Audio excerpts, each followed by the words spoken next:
Hey, Marcus, you ready to get dressed up next Friday? Yeah, I'm going to wear my best T-shirt. Your best T-shirt? I might put on a vest. There's the Growers Ball at the Wabasha Street Caves. Did you go last year? No, this will be my first time. Mine too. I'm excited. It sounds like there's live glass art, costume contests, home grow contests, and some live music. Yeah, I can't wait. 6 to 10 p.m. The Cannabis College will have a table there. Come say hi. So, like, who comes to the Growers Ball? Are some of the best growers in Minnesota going to be there presenting their? Yeah, I hear that there's going to be a growers competition for homegrown. Okay, so nice. I'm envious of those judges. They get to try everything. Yeah, I'm going to be networking. Yeah, so I guess come check out the Growers Ball if you want to see some of the cannabis industry close up. And you get to see the Wabasha Street Caves. I've never been, but I can't wait to see it. Looking to launch your cannabis business in Minnesota? The license application may be in, but the real work is just beginning, and you don't have to navigate it alone. Jen Riza and her team at North Star Cannabis Consulting offer expert guidance on the next steps in the licensing process and how to build a successful and compliant business. Start with their free industry newsletter, then get strategic support tailored to your goals. Get professional guidance from a team that knows Minnesota's cannabis landscape inside and out. Contact North Star Cannabis Consulting today at northstarcannabisconsulting.com. Keeping track of your grow doesn't have to be a hassle. Meet Plant Track. That's PLNTRK, a tool built by Minnesota growers for growers like you. Track every stage of your plant with intuitive progress bars for each phase. Stay on top of your grow with text reminders for watering, feeding, and photos. And when it's time to log data, it couldn't be easier. Just scan a QR code or tap an NFC tag to instantly access your plant's details and updates. You can even log your interactions for one or all your plants in just seconds. Ask detailed questions with the AI chat powered by your plant's data and get the help that you need when you need it. It's free for up to 8 plants. Go to www.plntrk.com now and start tracking your grow.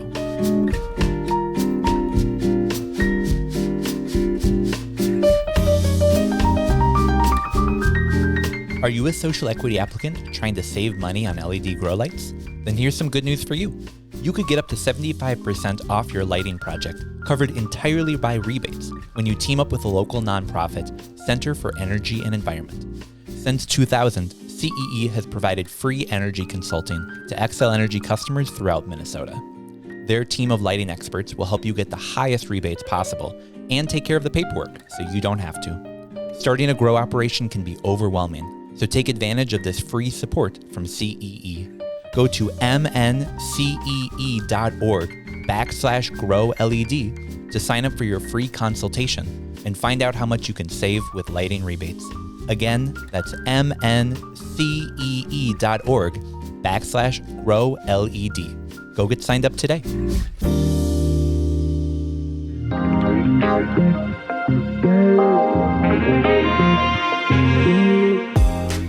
What do you think is the biggest red button you have here?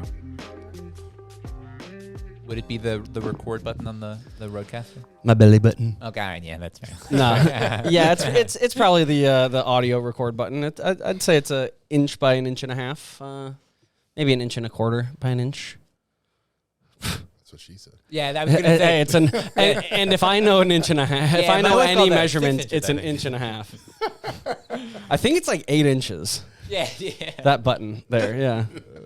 Just 8 inches long. Wow, this is good. Welcome to the Burn It Down episode. Yeah, burn it down. Different strokes for different folks. All right. Hello. Welcome to another episode of Northern Lights. I'm your host, Tanner, joined today by Jordan, Marcus, and Clem. How's it going, y'all? It's Going well. Packed house, full Friday. Happy to be here. It's nice and cozy in here. I know. Like Tanner and I are staring through a camera. Yeah, this is to cool. get to each other. Am I still in frame here? Making lens contact. I should turn my camera on. There we go. So now people can see you. Well, not yet. I got to hit record. Oh, okay. All right. And we're live. now, there we go. Can somebody clap for me? Thank you.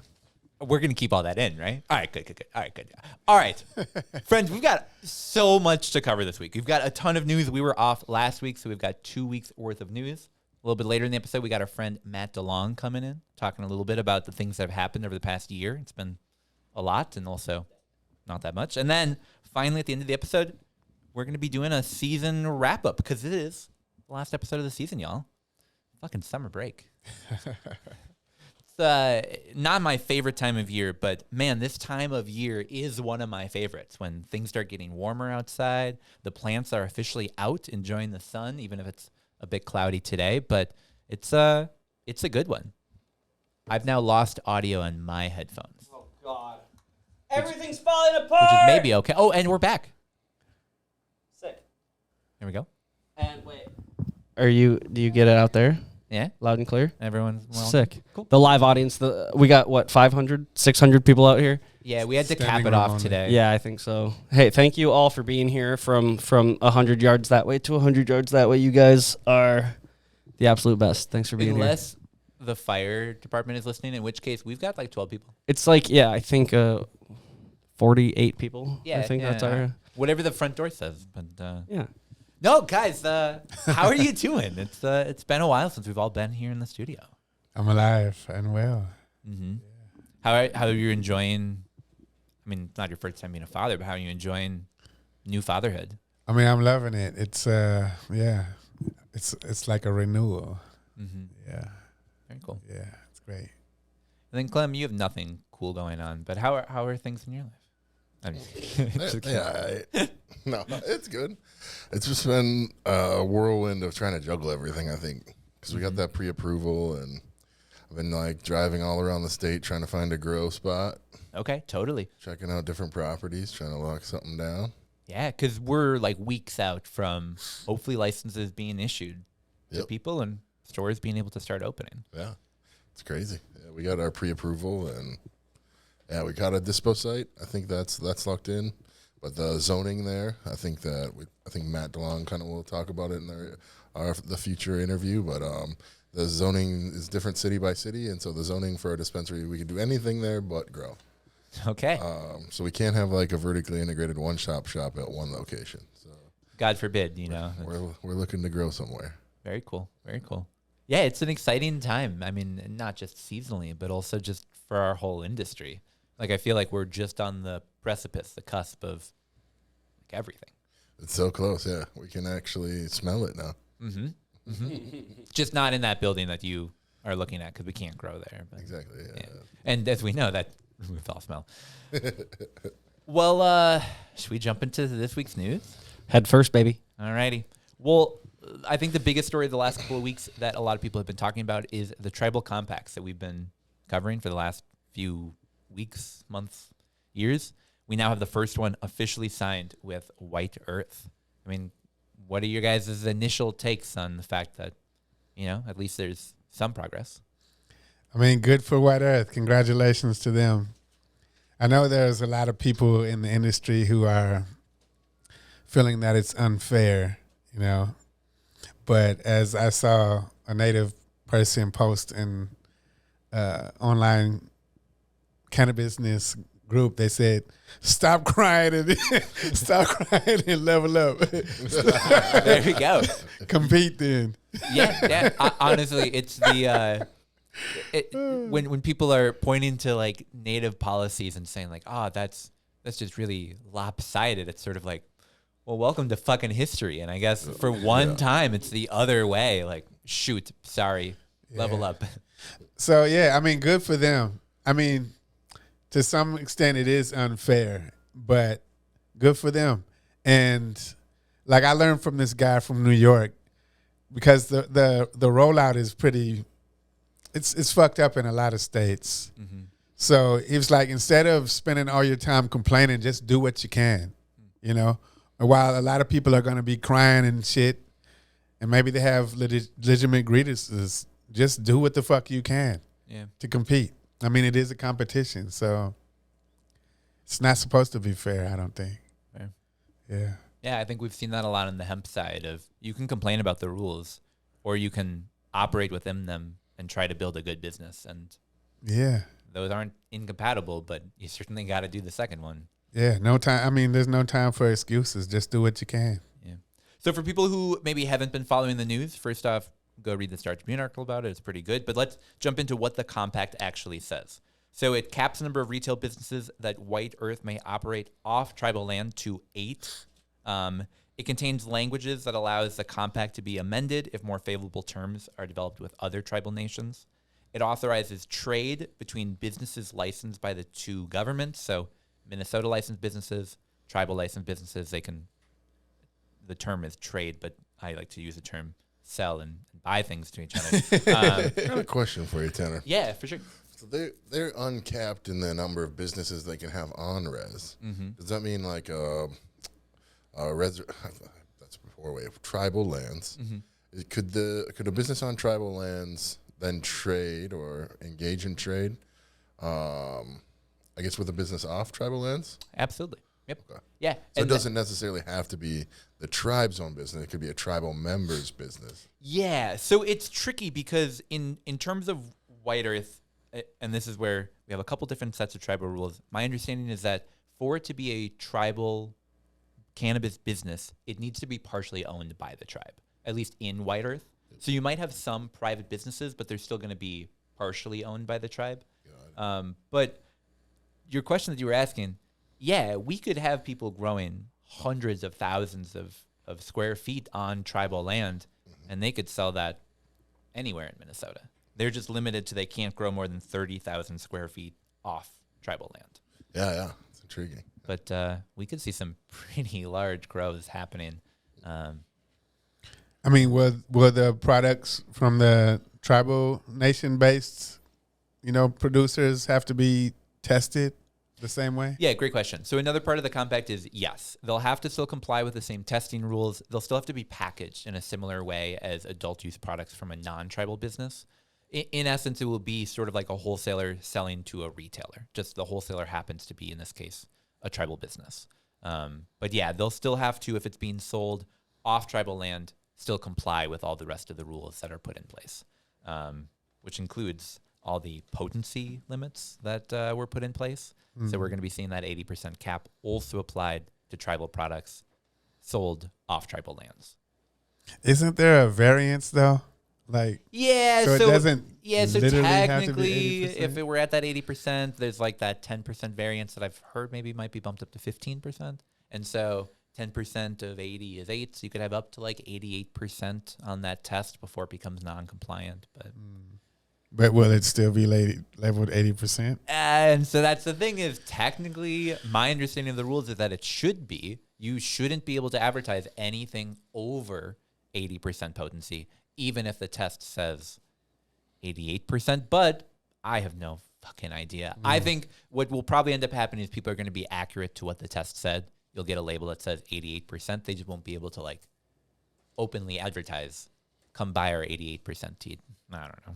Okay. We'll see what the OCM ends up doing, because there's not technically anything preventing people from selling 85% THC products. Just, I don't know.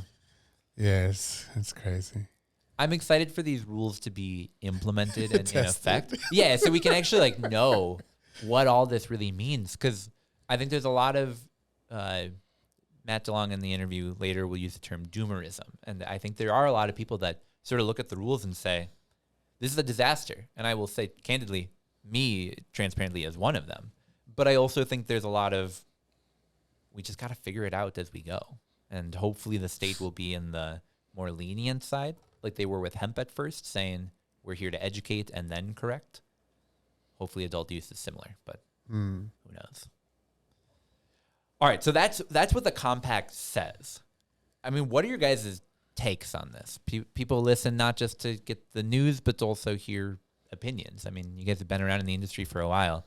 Is this good? Is this bad? Is it the fun gray area that is in the middle? What do you think? I think it's a sweetheart deal for White Earth. Okay, yeah. Good. Shout out White Earth. Good for you. Mm-hmm. Or y'all. Yeah. The one thing that is a bit concerning to me is, I think we were just kind of trying to talk about it, is that like, it's an unlimited grow. Yeah. That can trade into the state marketplace. Yeah. So all prices are going to probably plummet long term. I think short term they'll still be good competitive prices, but I think for this like social equity based system, I think it's going to be hard to see that play out in reality. Yeah, I think that's very interesting because like White Earth doesn't have to use metric, so suddenly you have White Earth selling 10,000 pounds of plant material to adult use business. There's no metric track for that. That was just grown, and here you go. Yep. I think that will create some unique opportunities. Yeah. What are your thoughts, Marcus? Yeah, I think we're going to have to wait a couple of years to really assess Fair. how inequitable this system is. Mm-hmm. I mean, but to be honest, a lot of us who were advocating for equity didn't really expect the state to rise to the occasion. Mm-hmm. Yeah. Yeah. And I'll be interested to see, like I think there was a lot of concern around like the medical companies existing in Minnesota, just the industry being handed to them as sort of do what you want. I think it didn't really end up shaking out exactly that way. I mean, we'll see how things end up being implemented, but in terms of it looked sort of good, but then it ended up being sort of fine. These rules, I agree with you, they look really good for White Earth. I'd be thrilled with this. I'm curious come 3 years from now, like you were saying, when we have all these other businesses operating in Minnesota, will the value of being able to have an unlimited grow still hold value? Maybe. I mean, I think it just boils down to economies of scale. Yeah. Because if they can have a massive grow and, the cost per pound is way cheaper in their big ass operation, how can a 5,000 square foot micro compete? Yeah. Yeah. Quality.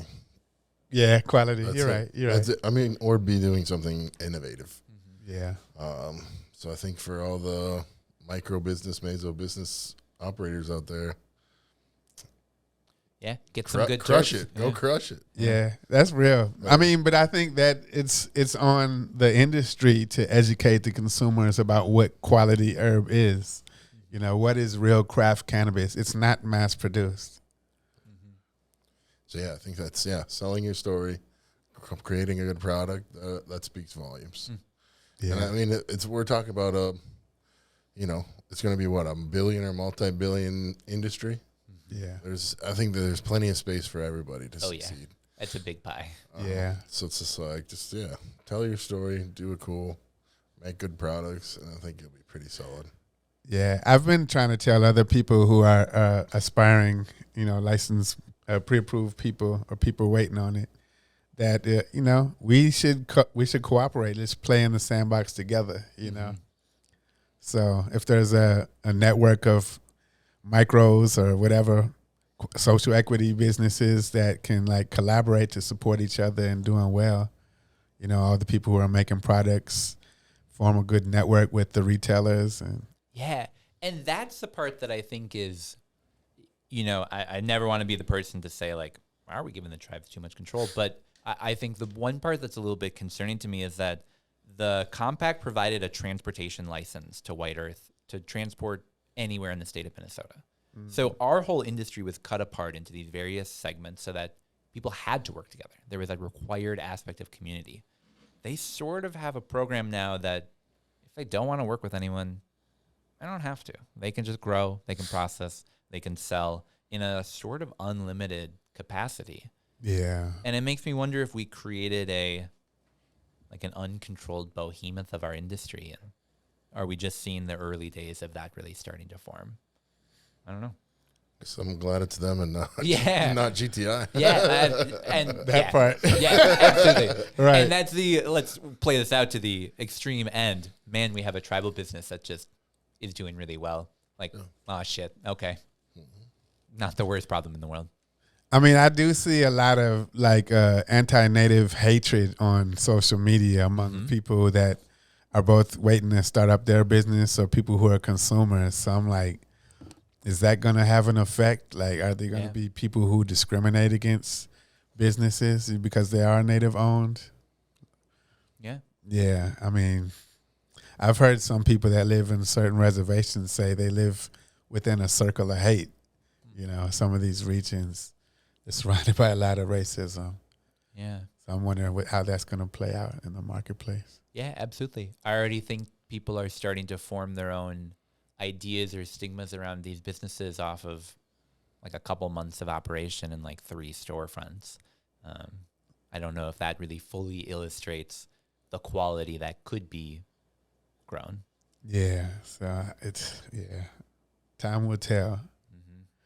But it's like most of these growers, who are white or other people, non-natives, a lot of them are going to take a year or two to probably dial in their systems. They're not going to be producing their best shit on their first harvest. What do you think? I agree with that. Yeah. Yeah, I think you're spot on. That like at the end of the day, the person that this is best for is the consumer because it just means more cannabis. And as far as I know, some of these tribal companies, they've recruited like talent that have skills and a depth of experience a lot of these other people don't have. They might have horticultural skills or might know how to set up like facilities, but like you still got to recruit and train your staff and work out all the kinks in your system. So, I mean, I don't know how many people are going to be coming out with extra fire on their first few harvests, especially if they don't have enough capital, which I suspect a lot of licensees will probably be undercapitalized. Just me. I'm the only. No, but I agree with you. I think a lot of people are going into this industry with the mindset of, I'm just going to fucking knock it out of the park. People are going to love my stuff because it's mine. And, I have no experience, but I got like a few $100,000. Yeah. I'm going to kill it. Gonna kill it. Well, so that story transitions really nicely into our next news story, which is sort of the implementation of that compact being signed. We have our first off-tribal land dispensary now open in Minnesota in the super heady, very cool town of Moorhead. Yeah. Wow. If you would have, held a gun to my head a year ago and said, make a list of the first 20 towns in Minnesota, 50 towns that have a dispensary, Moorhead would not have been on my list, which, they do have the North Dakota aspect there they're touching on. They got a couple colleges operating there, but man, the Twin Cities of the West is alive with cannabis. I mean, it's a border town, though, and a lot of, historically within the young adult use history of cannabis, border towns do very well in a lot of places. Absolutely. Like even, I forget the name of the city across the border from Portland, Oregon, but like Oregon's had tons of flower for years, and like the top selling store in Washington State, I forget the name, but it was like right across the border from Portland. Totally. So all these people were going across the river from Portland where there's no shortage of fire-ass herb. I know South Beloit, Illinois, and Ironwood, Michigan, because both of those are towns that are the first dispensary you can get to in that state. And both of those towns have some pretty thriving dispensaries. And I'll be curious to see if Wabigowan, Mashkiki, Moorhead is the next big dispensary in Minnesota. They had their grand opening last Saturday, so May 24th. There were hundreds of customers, which from Moorhead, that's pretty good. And there was a line all around the building by the time the doors opened at 10 a.m., which is sort of neat to see and following and trend with every other dispensary that we've seen open. Apparently people like buying cannabis. It's sort of weird. But yeah, and then their plans are they're going to be opening another one in St. Cloud next month. So we're going to see those 8 boxes checked pretty quick here, it's looking like. Do you know when other compacts might be signed? I mean, is there any rumors? A rumor on a Little Bird told me that it sounds like Prairie Island might be next up. Okay. Island Pezzi. Yeah. I could definitely see that. I think that, it's likely, that's my guess too. I mean, one thing that I found interesting is how they can have like 8 retail stores off reservation, whereas the retail license only limits you to 5 stores. So if, is it 11 out of 12 of the tribal nations indicated that they'd be participating in the market? I believe so, yeah. So if 11 of them got 8 stores, that'd be like 88 stores statewide. And if they got this head start, what if they snatch up like the best real estate in a lot of places? Yeah, The best Yeah. real estate, maybe you have a small community that only wants 1 or 2 dispensaries. Maybe they look at the native dispensary in town and go, we're good. Yeah, I think it would be very interesting. Yeah. I love doing this anytime we have a new dispensary open. I like pulling up their menu and seeing, what kind of stuff can you buy there. Marcus, do you want to guess how much an eighth of flour costs at the Moorhead dispensary? $80.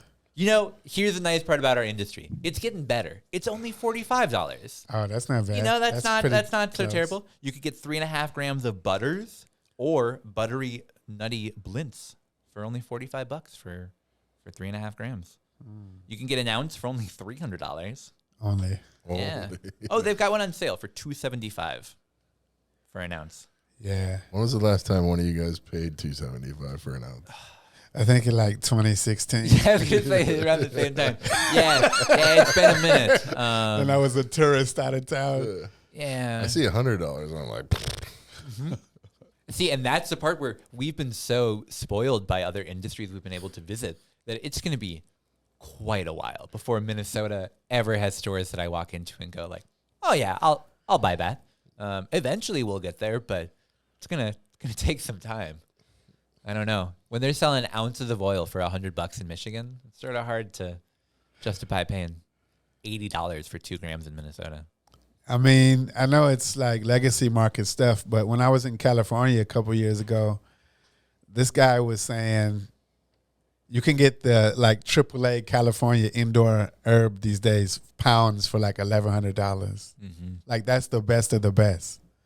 I mean, that's legacy market, but so people are used to nobody's paying $300. And then when you add on the potentially 25% tax, like, oh man. And so here's what's so interesting to me is I agree with you. If I looked at that price, I'd go, no, thank you. Yeah, People are buying it. Like they've been really busy, and Prairie Island continues to be busy. Like it's so interesting to see stores that are selling things at prices that I would look at and go, oh, that's untenable, and they can't keep it on the store shelves. I mean, a lot of places they say dispensaries are for tourists, though. Yeah, that's true. yeah, I'm curious if we'll have a similar thing that happens in California. So in California, like 2/3 of the sales of marijuana cannabis is black market sales. So only like 1/3 of the market space is actually captured by the legal marketplace. 2/3? 2/3 is black market. Wow. So I'm very curious, like, because they have such a high tax rate. Yeah. Like you talked about, I could go buy a pound for $1,100, or I could buy one for $5,000 at the dispensary. What am I going to do if I'm poor or live in a rural area? You're going to support the black market because that's the best economic decision. Absolutely. Right. Yeah, that's interesting. Now I'm reflecting on this. I don't know if I've made a legal cannabis purchase this year. I think it's just been supporting I went to Michigan. I supported their legal market. But yeah, shout out the legacy market for keeping us alive. Yeah. All right, well, we're going to take a quick break. When we get back, we're going to be talking about some city governments that are no longer arresting people for cannabis, but looking at selling it. We'll be right back. Attention all Minnesota cannabis lovers. Put down your joint, bong, vaporizer, or whatever else you're currently holding while you're listening to your favorite podcast, and mark your calendar for the 2nd annual Doobie Dabbler Cannabis Festival, happening September 5th and 6th at Seavers Fall Festival Grounds in Shakopee. This 2-day festival is a cannabis lover's dream, featuring over 100 acres of vendors, artisans, industry pro seminars, live music, food trucks, and the wackiest and wildest activities your stoned imagination can come up with. Doobie Dabbler is the can't-miss cannabis party of the year. Come join thousands of your newest buddies in celebration of the ever-growing Minnesota cannabis culture at Seavers Fall Festival Grounds in Shakopee, September 5th and 6th for the 2025 Doobie Dabbler. Tickets and more available at doobiedabbler.com. Doobie Dabbler, Minnesota's great green get-together. Must be 21 years of age or older to attend. Powered by the teams behind Beer Dabbler, Bear's Joy, and Hunt Atkins.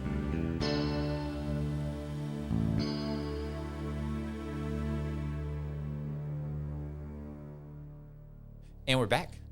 All right, y'all. So as we were talking about right before we went on break, there is some cities that are looking at not just, arresting people for cannabis. They're done doing that, but now saying, how can we start selling cannabis and making money off of this? And Anoka is really the city that it looks like is going to be probably the first to open their doors, because they have officially broken ground on the first government-run cannabis dispensary in Minnesota this past week. What are you guys' thoughts on Anoka becoming the new dealer in town? I think it's ironic that a place that probably enforced the drug war more than most is the first to open up a municipal dispensary. I'm opposed to them. I find it intriguing, that they're investing $2.7 million to construct this building. So they clearly see that there's good money in it for them, especially if they choose to use this as their only license. I don't know. I kind of find the municipal thought intriguing. I do like the idea that the money would go to their community. Totally, yeah. Stepping outside of the industry that we all exist and operate in, the idea of people should sell things not to make money but to benefit the community isn't a terrible idea. Oh. But I agree with Marcus what you're saying, where the implementation of we're taking the people that were arresting people for decades and now saying, oh, you're the distributors now. That guy that you just put in prison, now that's your job. And it's an interesting duality there of juggling both of that. Yeah. I mean, I saw a lot of people that lived in that region on the internet when they were talking about this, broke this news, saying they'll never, and I'm, interpreting it, they'll never let their shadow darken the threshold of the municipal dispensary. Okay. And what I wonder, and I wish I could go back in time and ask this, is go to the days right after Prohibition. Did you have people that were looking at municipal run store? Anoka has had a municipal liquor store since, let's see, we had it in our notes here. 37? Yes, 1937. So we're going on almost 90 years of Anoka selling alcohol to the public. I'm curious what the opinions were back then. Were there people that said hey, this is really harming the industry that's trying to sell alcohol? Or I'm not certain, but I'm curious if there were people that said, nah, I only buy from my local friend. I won't buy from the city. I mean, that is a good question. And, that's only a few years after they repealed alcohol prohibition that they started their municipal. Jordan, let me ask you. You work liquor store for a company that, among many things, sells alcohol. Yes. Do you shop at municipal liquor stores? Nope. Okay. I mean, okay, there's one thing about convenience. There's another thing about cost. Yes, I work in a liquor store. Mm-hmm. So when I think about it, yeah, I buy it from our liquor store. But yeah, for the sake of this argument, but if you were in Illinois, you wouldn't look at the Edina Liquors has never seen me walk through their door ever. All right, that's fair. That's fair. I think I'll be curious to see sort of how our industry, sort of like how we were talking about the tribes. How will the tribal businesses operate within our industry? What will opinions be? I think municipals will be similar. What do people think about the Anoka cannabis shop? They have the best selection of craft cannabis in the industry. I feel like it's one step above gas station weed. Yeah, right. But not yet at medical companies. It's sort of that in between of well, it's not good, but who knows? I go to the municipal liquor store in St. Anthony. I've been there a couple of times. They have more small cannabis beverages there than I've seen anywhere else. It's clearly a municipal run store that still supports small craft cannabis businesses. Will the Anoka shop do something similar? I don't know. That's the thing. That's the thing about all of this is crickets. I think it's just all yeah. We gotta wait to see how it shakes out because it could be just another big business with the name Anoka on it, just making money, sort of for the city coffers, or it could actually be something sort of beneficial in a weird, unique Minnesota twist on cannabis, and we won't know for years. So do we know if the people who run the liquor store are going to be running the dispensary? Yeah. So the guy, Kevin Morelli, his title before was liquor manager, and it's now been expanded. So his formal title is city liquor and cannabis operations manager. So I guess same guy. My only experience with the munis is Dr. Dab sells our maple soda to the Robbinsdale Muni. Mm-hmm. And they seem to turn it around pretty quickly. They're easy to work with. Mm-hmm. I think that's the only benefit. Here's like you've got a drug dealer who's been dealing drugs since 1937. Mm-hmm. You know, going to just add another substance to their list of sales. Yeah, I'll be curious to see what do inspections look like, because like it's technically the city that's supposed to do inspections. Mm-hmm. So will they come in and be like, "Yep, looks good. Looks great. See you at lunch." Good job, Kevin. Yeah, See you at softball later. yeah, See you at the meat raffle. yeah. All of that. It's such an interesting intermingling of all of this.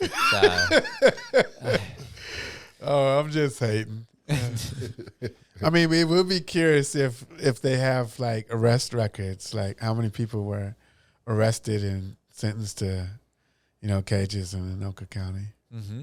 Yeah, and I'm curious, when will Anoka reach a point where they've made more money selling cannabis than they have fining people for cannabis offenses? Right. Because they've probably made a decent amount of money just sort of taking people's weed and then giving them a fine.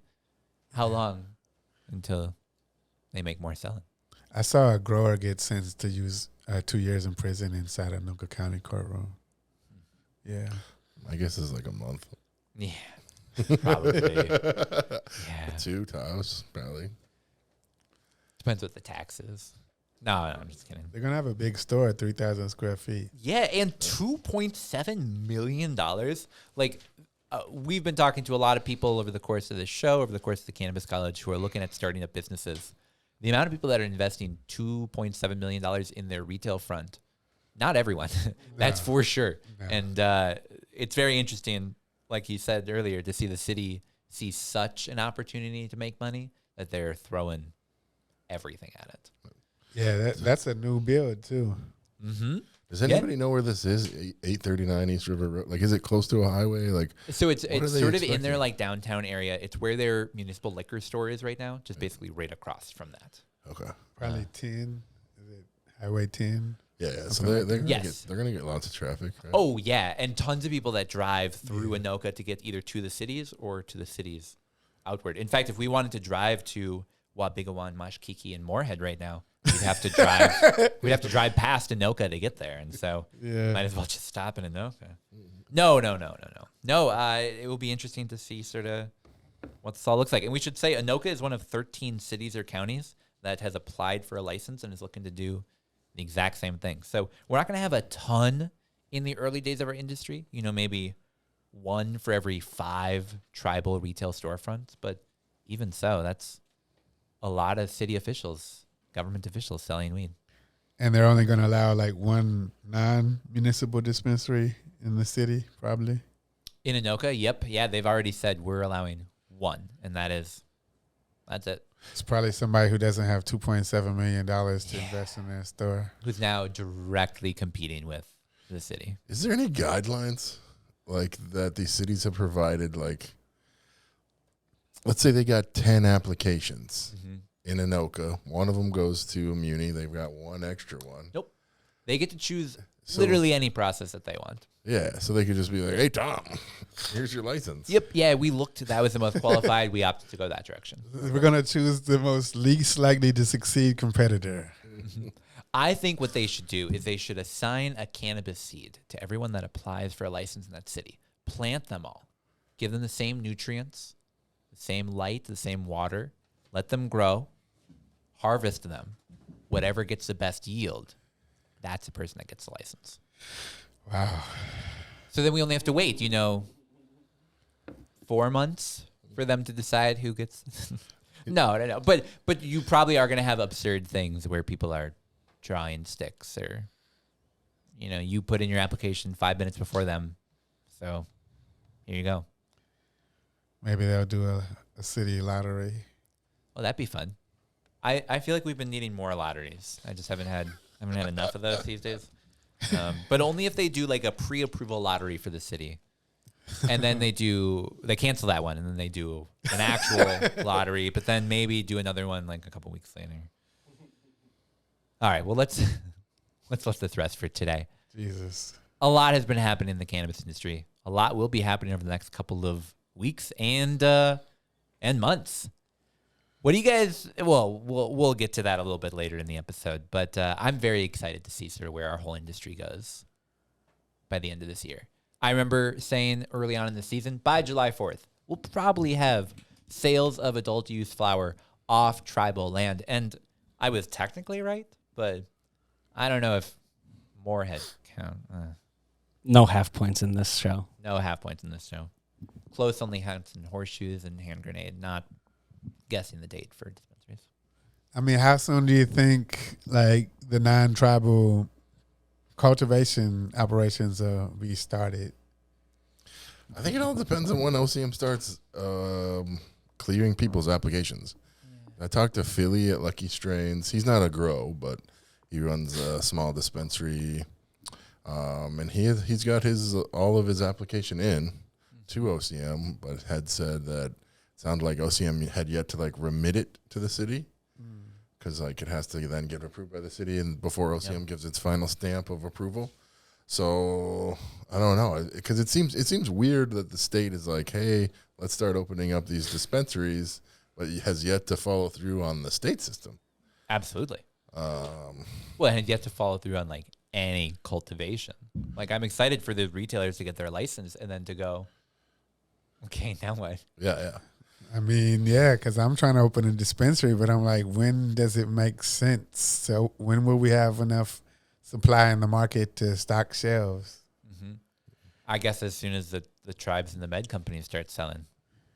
Because I think early days, that'll probably be a lot of the inventory. Then I have to tell the customers, this is what we got for now. It'll get better next year. Just you wait. It's only up from here. Well, we're going to take a quick break. When we get back, we got our interview with Matt Delong of the Star Tribune. And then we're coming back, and we're going to sort of wrap up our season. We're going to talk about some predictions and share a high note. So stick around. We'll be right back.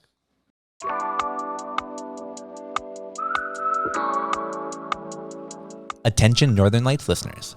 Whether you're growing cannabis indoors or outdoors, organically or hydroponically, Eco Garden Supply has the tools to help you succeed. From premium organic nutrients to advanced hydro systems, they've got everything you need to cultivate like a pro at home. Head to ecogardensupply.com now or visit them in person at 800 Transfer Road, Suite 3, St. Paul, Minnesota 55114 and elevate your cannabis. Eco Garden Supply, growing supplies for the serious grower.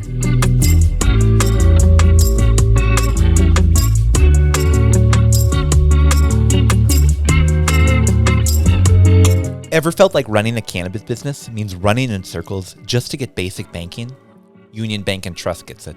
They've been helping cannabis businesses for over 10 years, solving problems like securing accounts, managing cash flow, and navigating regulations. No more jumping through hoops, no more runarounds. Just straightforward banking solutions built on trust, integrity, and performance. Check out unionbankandtrust.com today. That's unionbankandtrust.com.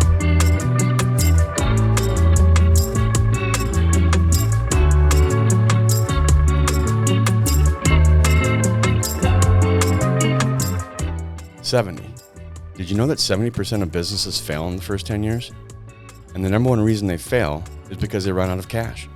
Hi, I'm Dave Woodbeck. I'm the managing partner of Dope CFO. At Dope CFO, we help cannabis business owners beat the odds by providing financial leadership. Yes, we handle bookkeeping, accounting, and taxes, just like any accountant. But as one CEO recently told me, the last thing I need is another accountant. I need a partner who can help me achieve financial success. So take the first step towards financial success. Scan the QR code now to start your free self-assessment.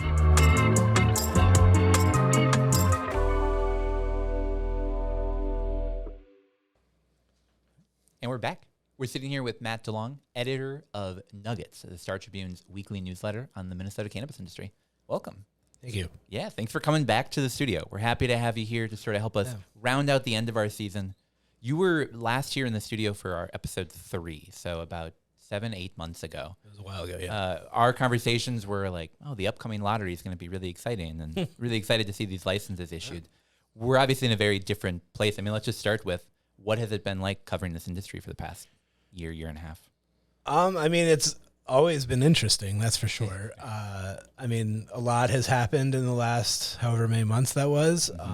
Obviously, that first round of lotteries didn't really work out, but I mean, it seems like we are on the precipice of some new lotteries happening, and you know, things are happening now, whereas back then it seemed like things were about to happen, but then they didn't really happen. So I know there's been a lot of like doomerism in the community, but I think if you're paying attention, the things that you would expect to see happening ahead of the market launch are actually really happening now. So, you know, I think there's a little less cause for the doomerism and more like reason to be optimistic if you're looking forward to the market launching. Yeah, we've been starting all of our episodes with, you know, it's May of 2025. It's been 2 years since legalization It's been a was long signed, time, or whatever yeah. be it. But I agree with you that if you look at sort of the steps that are needed to take for those doors to open, I mean, we're 9/10 of the way there. It's happening. We're pretty yeah. close. Yes.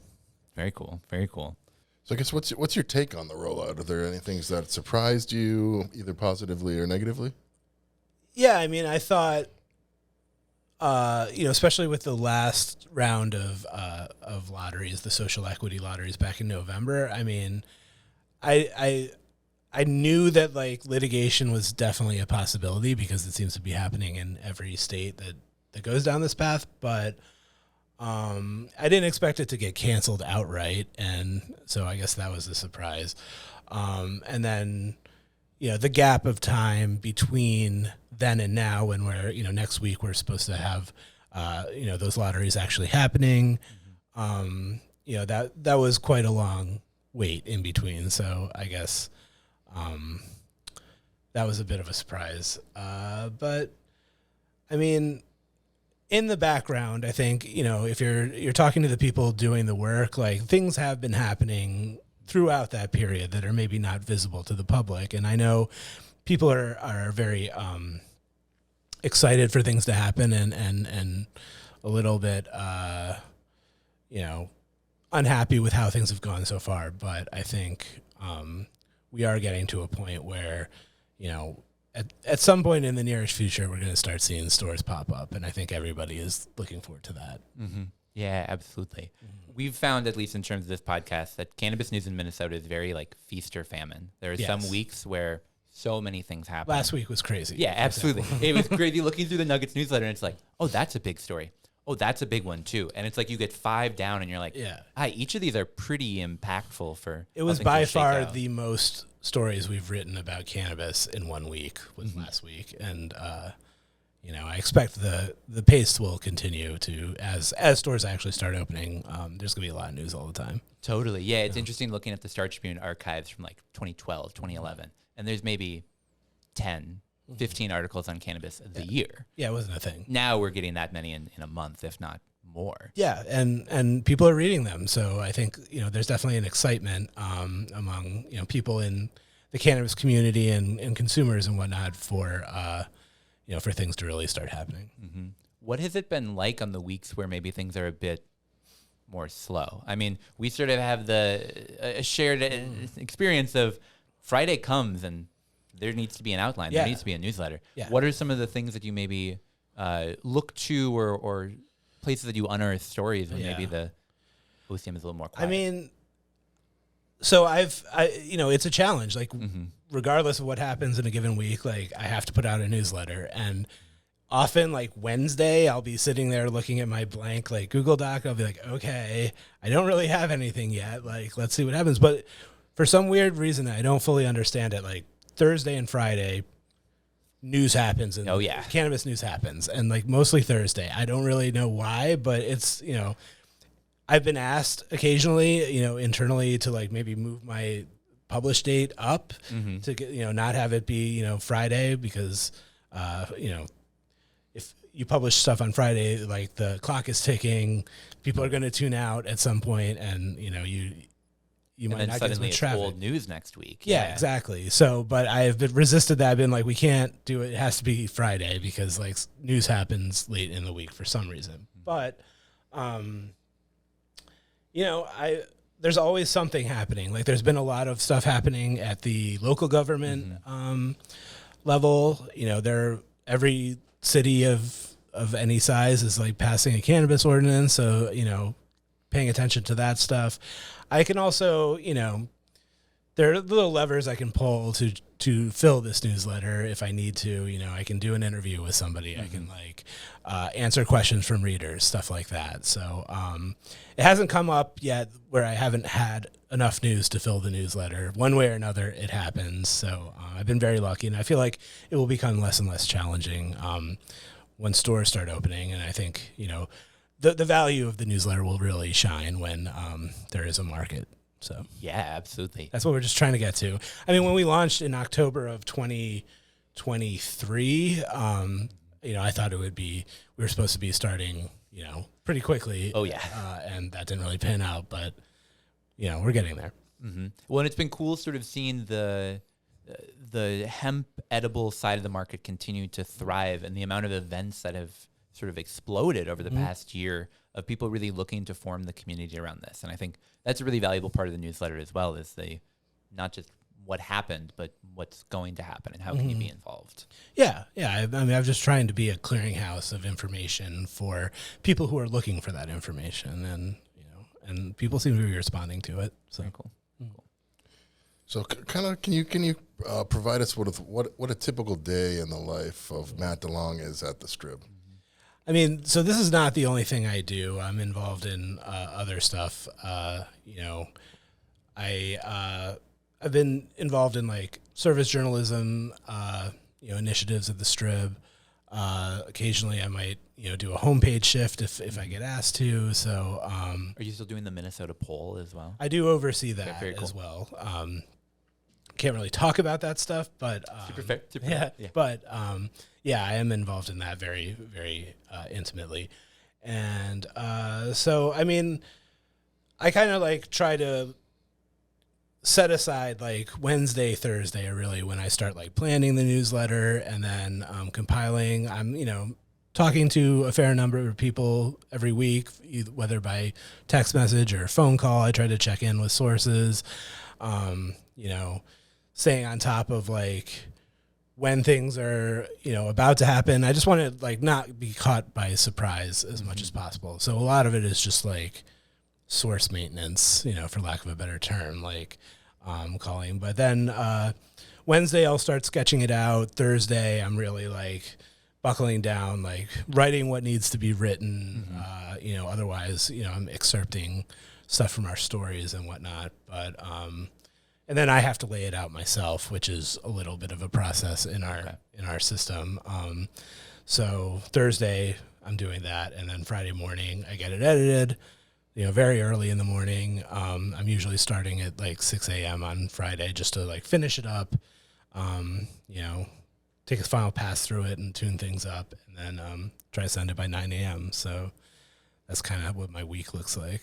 Very cool. And I'm curious, and this is maybe a little bit too nerdy for the show, but like, what does your data management look like? Like, I imagine you're keeping like 15 pots boiling at a time of there's stories that aren't yet at the point of needing to be covered, but that's sort of coming. Yeah. What does your system look like? I mean, I have a lot of spreadsheets where I keep track of my sources there. I try to keep track of like dates, important dates that are upcoming. I'll throw notes in like Google Docs. This is not super interesting, I think, but it's like the nuts and bolts of like, there's a lot of spreadsheets involved in journalism, and I certainly have my share. But yeah, and then we still, get caught by surprise at times. Fortunately, we have, an audience developed here, and I think the OCM, reaches out with, heads up when something is about to happen. Usually not too far in advance, like kind of, with the compacts, we got a heads up, shortly before it went live. So that's helpful, but we still get caught flat-footed a little bit sometimes. Okay. Like that was, late in the day. Got to turn this around very quickly, and we had a story up within an hour of like finding out it was happening. So Is OCM's, like the notices that they give you guys, is that pretty typical of other governmental agencies that you've worked with? Is that sort of how government works? it's in their interest to like, disseminate their message. And like, the Star Tribune has probably the largest reach of any news organization in Minnesota, certainly the largest newsroom. So, and we're not exclusive. I'm sure they're having the same conversations with other TV, NPR, stuff like that. But, they are, not amateurs. Like they know like how they can get their message out to the public when they want to. And, they reach out. Not that we just, republish whatever they give us, but, we will fit that into a broader story with more context and other perspectives and stuff like that. Very cool. That's very, very cool. So I have a question for you, and we had a lot of people write in asking if we could ask you this, and that is, a lot of people think you're a narc. Can we get you to do a dab? No, I'm just kidding. No. But what a lot of people are curious about is a little bit more about what's the role of media in keeping both the cannabis industry and cannabis regulators honest. Like, what do you sort of see your role as this industry rolls out, as new businesses form, and helping to shape this?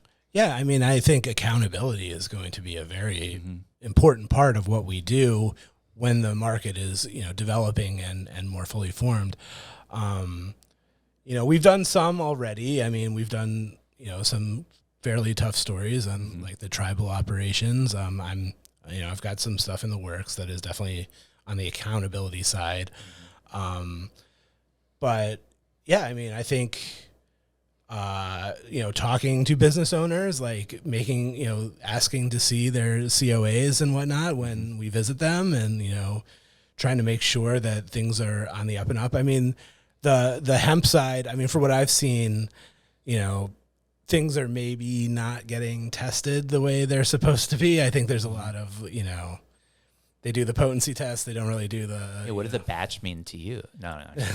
But like, I mean, there's things are supposed to be tested for mycotoxins and, contaminants, all that kind of stuff. And like, when you actually like hit the QR code and see the report, you don't tend to see that stuff as much. So, I mean, there's just been so many companies like that sprang up. It's hard to like keep track of them. But I think as we get more testing facilities online that are doing the work, as more businesses are popping up, I mean, that's something we're definitely going to be looking at is like, are these products safe? Are they what, the seller says they are?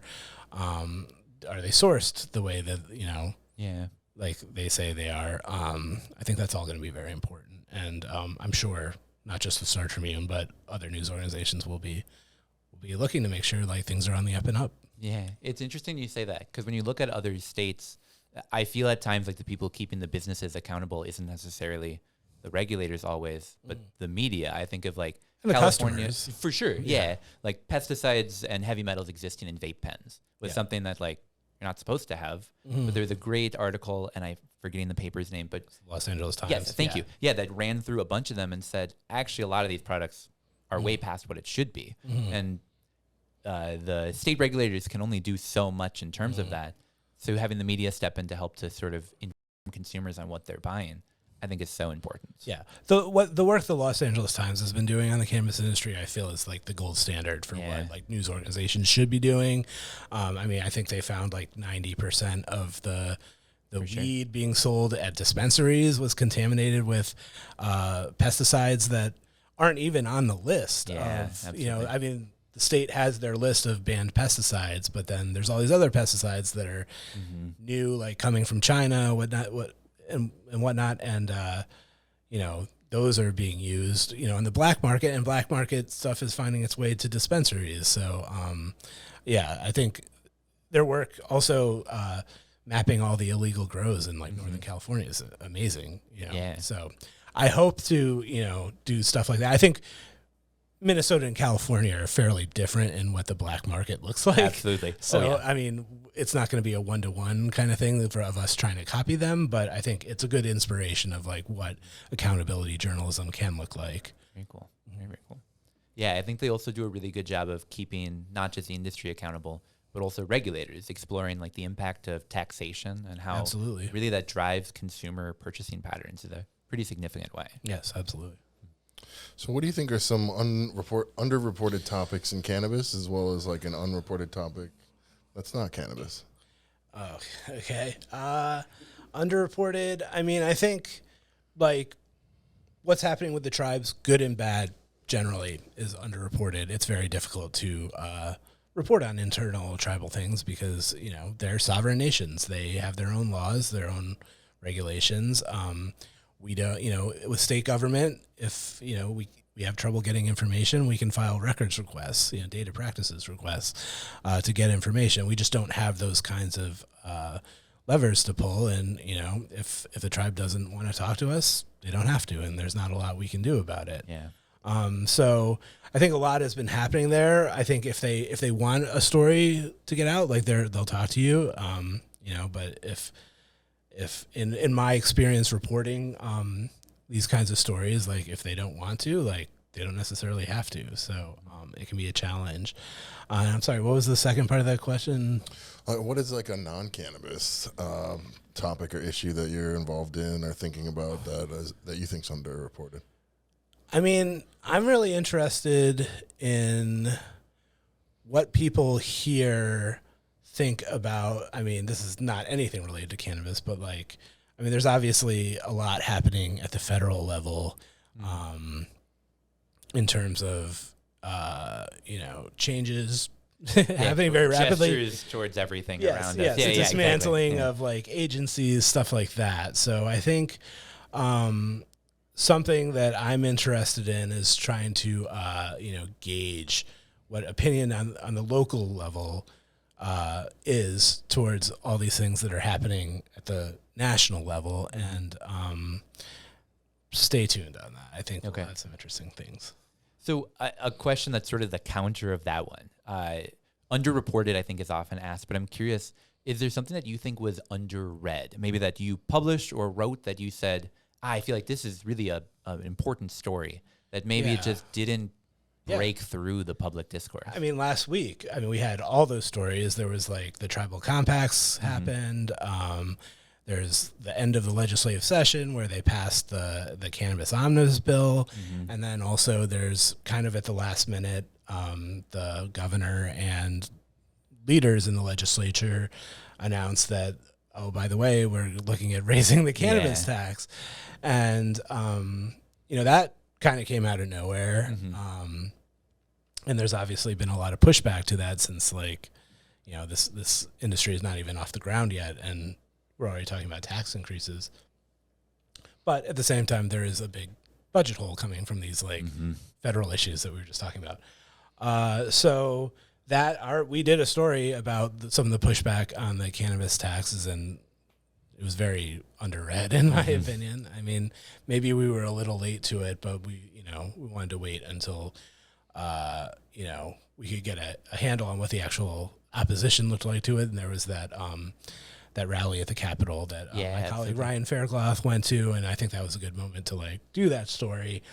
But with everything else going on, it just did not connect. And sometimes that happens, and it's hard to predict which ones will. Sometimes one that you're writing that you're like, nobody will care about this, and it'll get very well read. And then other times you've got a story that you think people will be interested in that maybe through the timing. It was a Friday story that we did right before a holiday weekend. Maybe people just were tuned out by that point. So and that's the tough part about legislative news. I feel like it's such a how the sausage gets made. That it's like the news of, well, they're potentially considering raising this tax. It hasn't yet passed, but it probably will, is I find very interesting. But I mean, certainly, and it's a big deal for businesses and consumers potentially. But last I heard, I checked in with Ryan Faircloth, my colleague who covers the Capitol and kind of, also has a focus on cannabis. He's kind of our eyes and ears there. As far as we know, it's still in the negotiations, on the table, and but they're still negotiating that bill, so we don't know what's going to happen there. But it doesn't seem like anybody's really trying to take it out. So No, I know it was interesting seeing the 3-sentence description of, well, here's what leadership has agreed to so far. And it's like 2 sort of vague ideas, and we're definitely raising the cannabis tax. yeah. Okay, well, there you go. Which is interesting. I mean, right now as it stands with a 10% cannabis tax, we were definitely on the lower end, and this was in our story that nobody read. But Minnesota is definitely on the lower end of the cannabis taxation. But if it goes to 15%, we'll be on the higher end. And when you factor in the sales tax, which is like 6.875%, we're looking at like almost 22%, on every sale going to the state general fund. So potentially, which is significant. I mean, Washington and Illinois, I think, are way far ahead of everybody else, but we'd be right up there.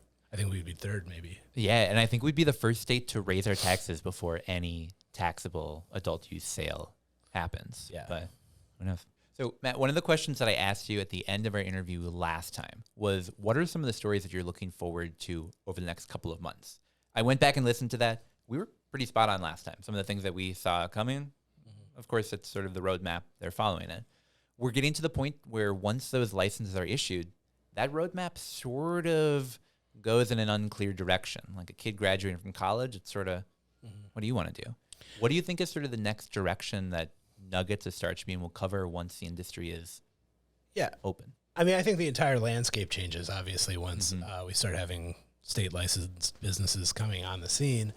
I am very interested in, telling the stories of like the entrepreneurs who are, doing the work. I want to talk to people who are doing it right, who are making good products, who are, following the law and and doing what they love. So I think getting those stories out will be important. I think accountability is going to be a huge part of it. We've seen clearly like some businesses are willing to cut corners, and I think identifying those, maybe not, those businesses in particular, but just like letting people know, like, these products are, well regulated and safe to use, and like these others maybe are not. I think keeping an eye on those things is going to be important. I'm definitely going to try to be making an effort to travel, because I mean, it's very easy to just focus on the metro here with so many people, but like this is happening all over the state and in every corner, so I do want to get up there and just see what's going on. And I think telling people stories will be really fun, and I hope readers are interested in that sort of thing, because that's what I want to be doing. And I think something that we have not really done that I would like to get involved in, I'm trying to figure out how to do it, is, product reviews. And I don't want it to be me necessarily doing it. I don't want this to be perceived. Certainly with my colleagues, it's like, oh, Matt's just getting high all the time. Totally. I do want to figure out a way to incorporate product reviews into our content, because I think that's something that's going to be of extremely high interest to our readers. So I'm thinking about it. I feel like I have a little time, but I've not really. Also, I don't really have much of a budget, so hopefully that will require a little bit of a budget, and I'm hopeful that I can maybe work something out. But we'll see. Nothing is decided yet. Very cool. Yeah, I think the covering of the industry, not just the setting up, the minutia of all that. But we've had 2 years of that, and I think people are really sick of it. And like, sort of the legislative stuff and the, the bureaucratic stuff. I think I said almost the same thing last time, but like, I think people are ready to see what people, are going to be doing, and there'll be endless stories there. So the products currently on the market for the hemp side, what are some of your favorites? What are some things you've tried that you've liked?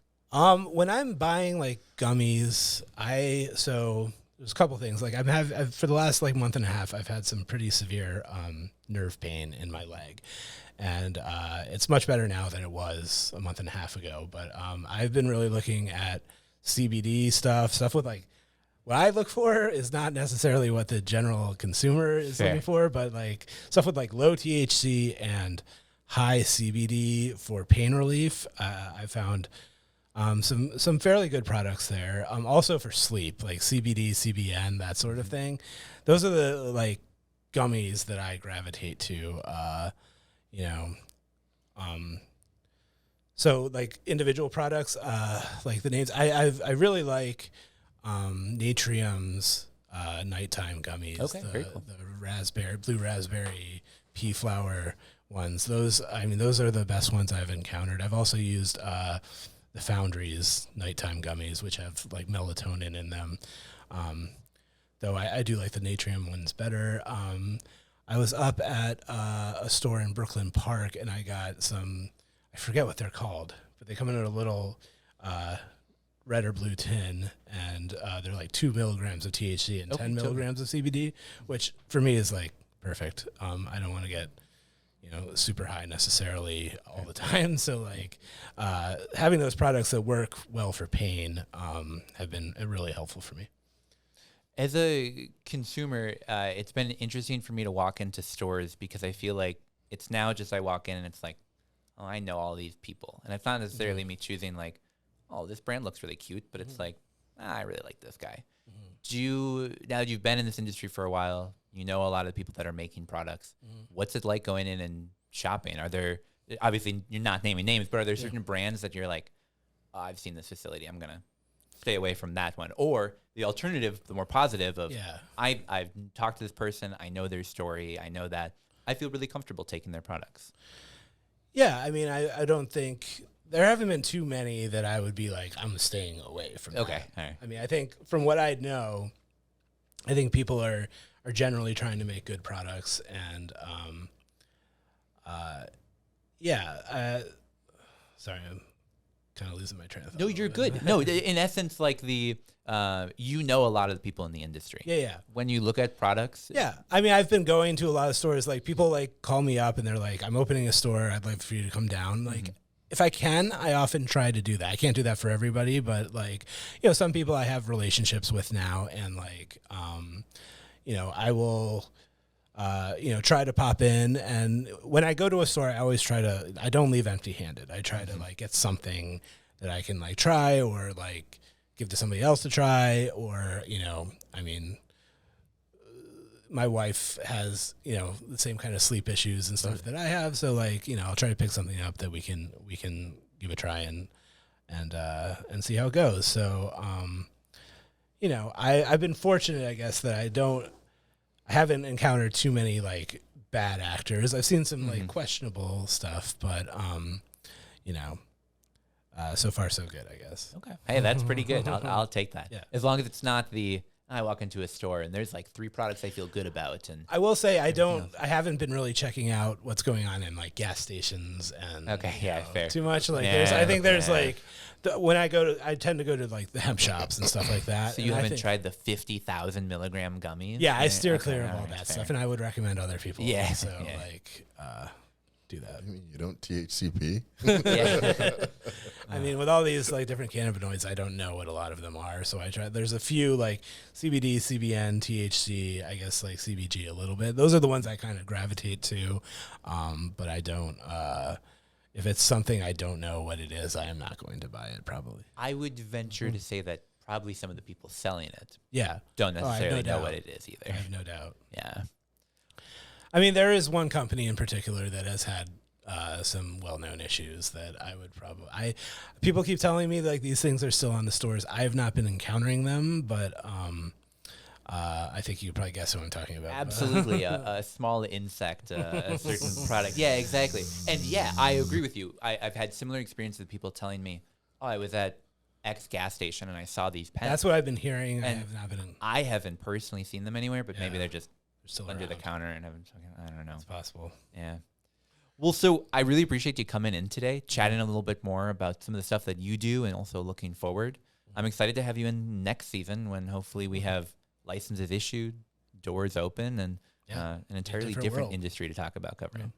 Great. Awesome. Well, thank you. I appreciate it. Yeah, so for people who are looking to stay connected with you, looking to sign up for Nuggets, we'll put the link in the show description, but where else would you send them? Well, StarTribune.com/Nuggets is where you can sign up. Perfect. Yeah, and there's an email address, nuggets@startribune.com. It goes directly to me. If you ever want to connect, feel free to send me a message. Awesome. Sounds good. Well, Matt, thanks again so much for coming in. We appreciate it. Thank you. We'll be right back. Ready to kick off your home grow? We've got the perfect hookup for you. MinnesotaCannabisSeeds.com. They've got everything from fast flowering strains to unique hybrids, all ready for growing in Minnesota. And guess what? Our listeners get an exclusive deal. Use the code NL10 for a 10% discount on your entire order. Don't miss out and get started with the best seeds. Start your growth strong with MinnesotaCannabisSeeds.com. Remember, NL10 for 10% off at MinnesotaCannabisSeeds.com. Grab your seeds today.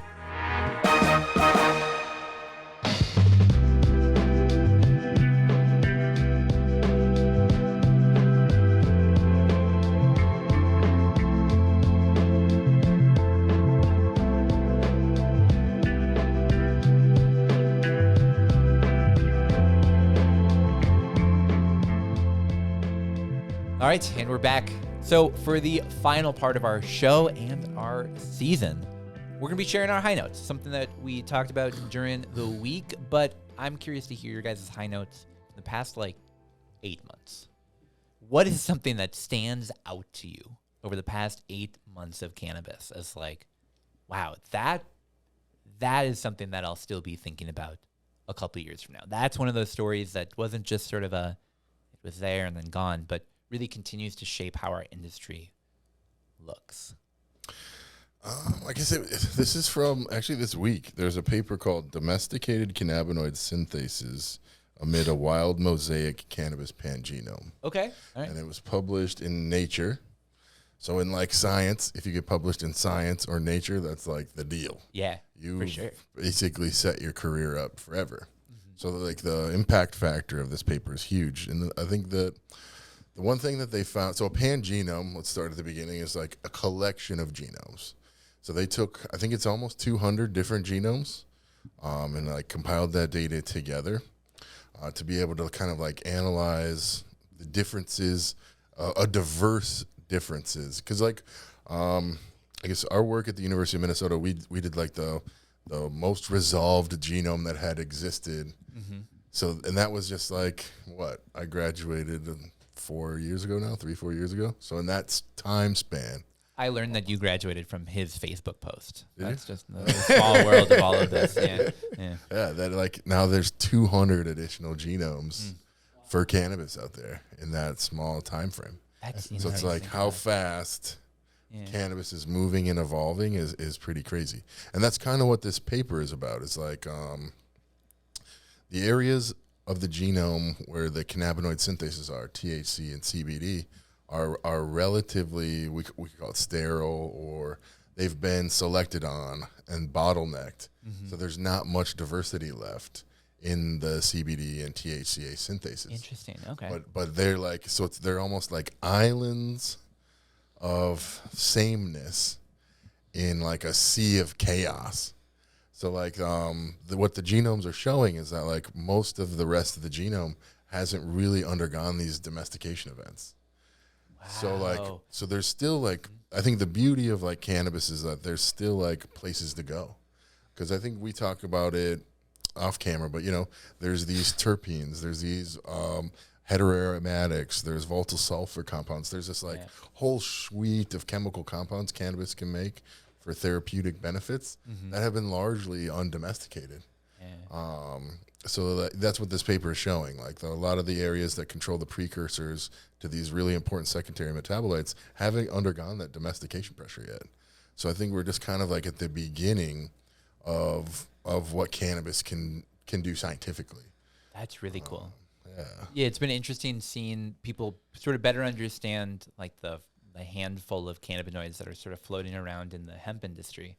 But yeah, when you explain to people that the actual plant material itself has thousands more compounds that exist throughout there, some cannabinoids, some that impact how the cannabinoids impact you, some that are operating in totally other ways in your body. And that's all happening just from this one plant. Yeah, it's incredible. Yeah, it's a very unique plant. Is it a false equivalency that they got the field of oceanography? I think that's the term.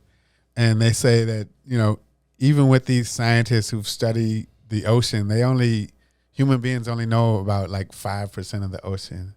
Is that like a false equivalency to say we really understand a very small percentage of the like capacity or potential of cannabis? Is that a stretch? I think at the time when we made our genome, 100% accurate. Because like we knew one individual of all of cannabis, but now we've got like 200 individuals from very distinct, diverse backgrounds. So I think that there still is like largely unexplored territory because, a lot of the times they're not doing like long read DNA. They're using this like shorter read technology that you have to use like algorithms to assemble back together. But I do think that there is definitely some unknown. There's a lot of unknown unknowns, but I do think that the resolving picture is probably better than the ocean now. Wow. Yeah. And like, I think that they now know where a lot of these genes are. I think that a lot of the work that's going to have to be done is like, so like when you have this, like a gene, you could have a good gene and a bad promoter. So like a promoter is like a part of a gene that can control like when something gets switched on or off. Is it always on? How on is it? So maybe like this volatile sulfur, it has the volatile sulfur compound, to methylenthranolate to smell like grape or whatever, but it just doesn't have the promoter to turn it really on. I think that like this domestication thing is that people are going to start to breed for these and create more of these islands of sameness. So you'll be able to turn this gene on. So I think that this is kind of cool. Yeah. It's really, I think, fascinating hearing about how people are better understanding the cannabis plant itself, because I think that just gives us such a clearer picture on where we can go with breeding projects in the future. Of it's not just like, I'm going to grow 1,000 and hope that one smells sort of like oranges, but actually understanding what is in that gene that's getting that to activate, and how do I isolate and figure that out. It's crazy. Yeah, So cool. Because I think.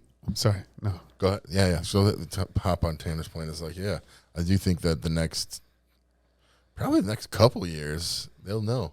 Like me and you both like orange terps. We've talked about this often, but I think that like there will be a marker for the Valencian terpene synthase, and like it'll be very easy to be like, oh, we need to create this cultivar with a bunch of Valencian, and yields really well in an outdoor climate, and it's early, and like you can start just stacking these genes for specific purposes. Yeah, I think we're so much closer now than we were 5 years ago. This might be a really like layman question, but how close are we in cannabis to like similar like CRISPR technology in the human genome? Are we able to like with cannabis go in and select those certain traits mechanically and like literally rewrite the genome? Definitely. Yeah. There's people, I know that when I left the University of Minnesota, so there's a company owned by Dan Voitas, it's called K-Lixt. It's a publicly traded company, and they more deal with talons, but think of talons like CRISPR. It's basically like a pre-CRISPR. It's very similar, and they were playing around with some CRISPR by the time that I had left, because we tried in our lab we tried playing around with it a little bit, but with like a new technique. So like we were trying to basically kind of like stab in CRISPR to knock out photosynthesis. So then anything above that point would be white. So then you know that genetic transformation event occurred. Wow. Okay. Yeah. So we weren't successful, but I assume that by now they've become successful.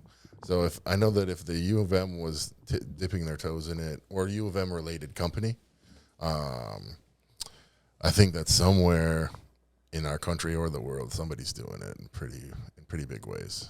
That's so cool. Yeah. But yeah, I think the CRISPR thing is just like the ability to speed breeding is incredible.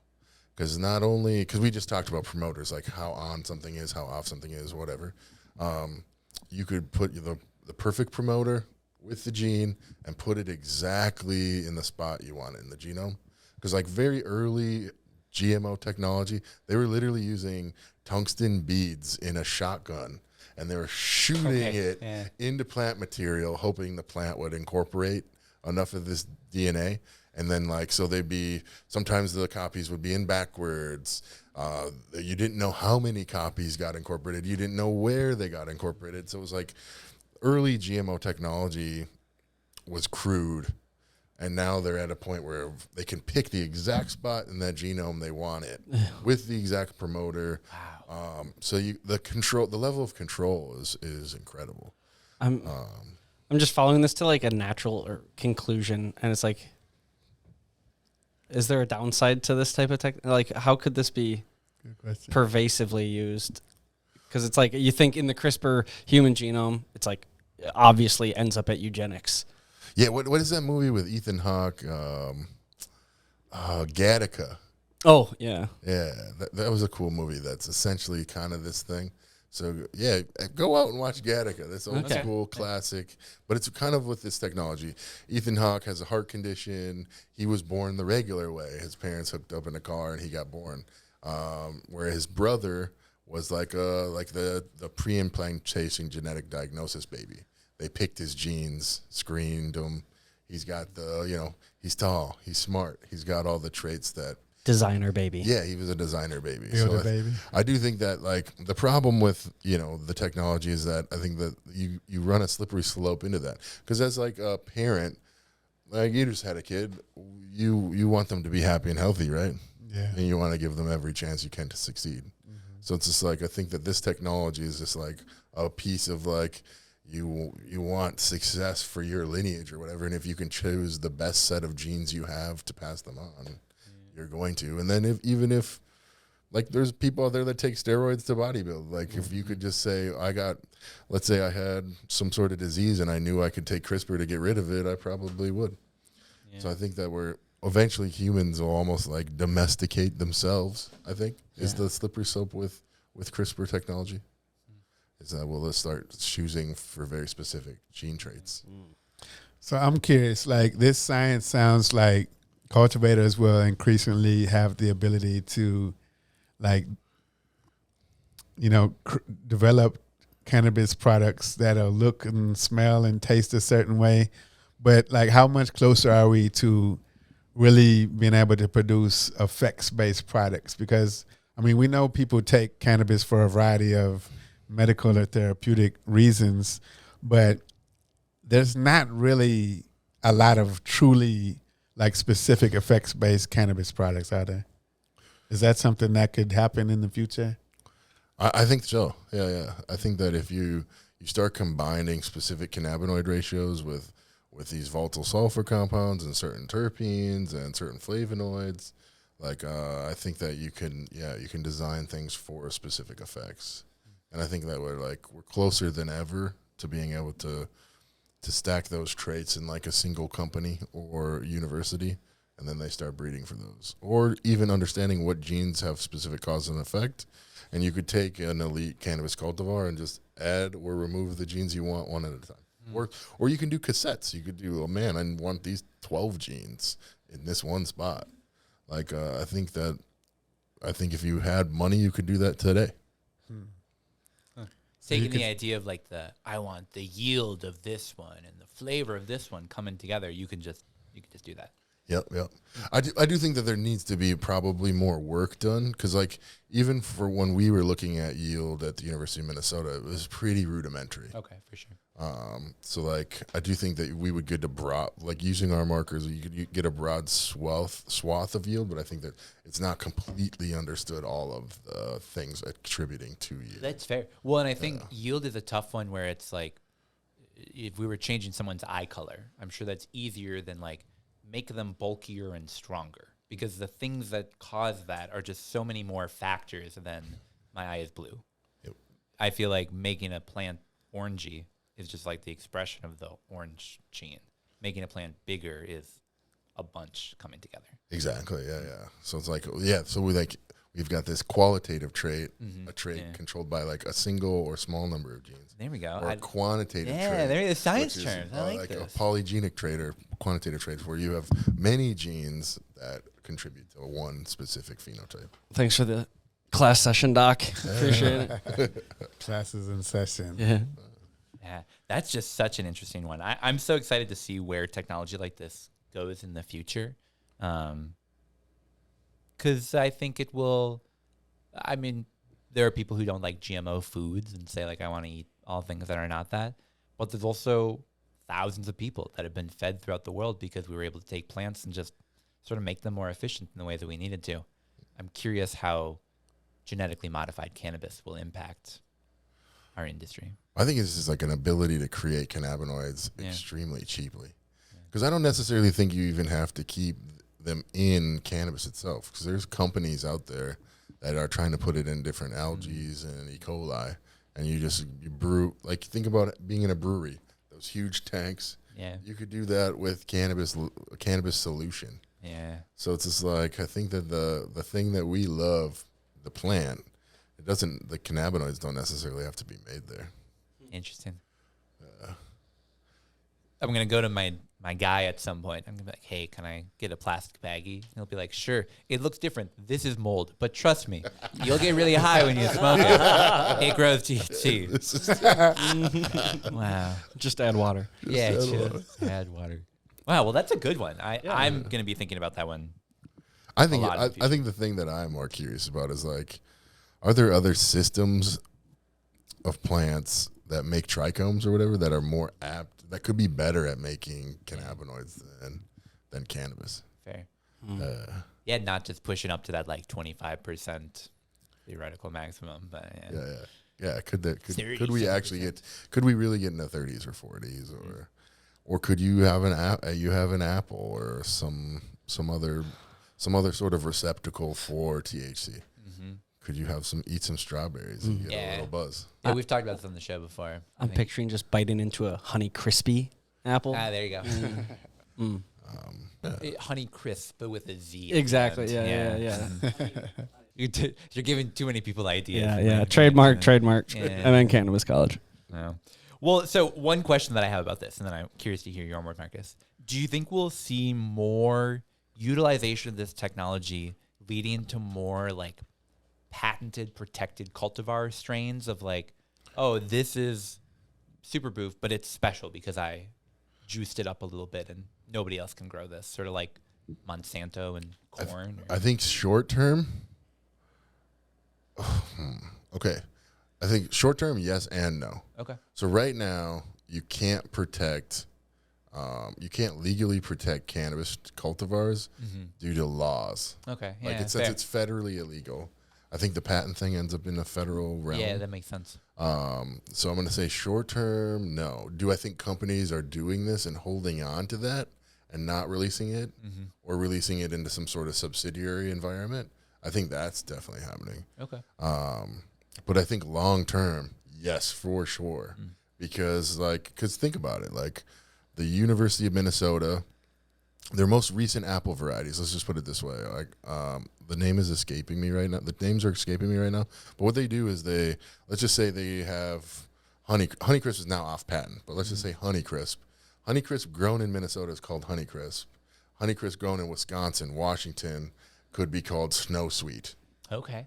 And that's what they're doing now is like they protect their intellectual property. Because like at least for tree breeding, and I mean they do it for everything. They do it for turf grass, they do it for soy and corn and all the crops that they make, they're protecting.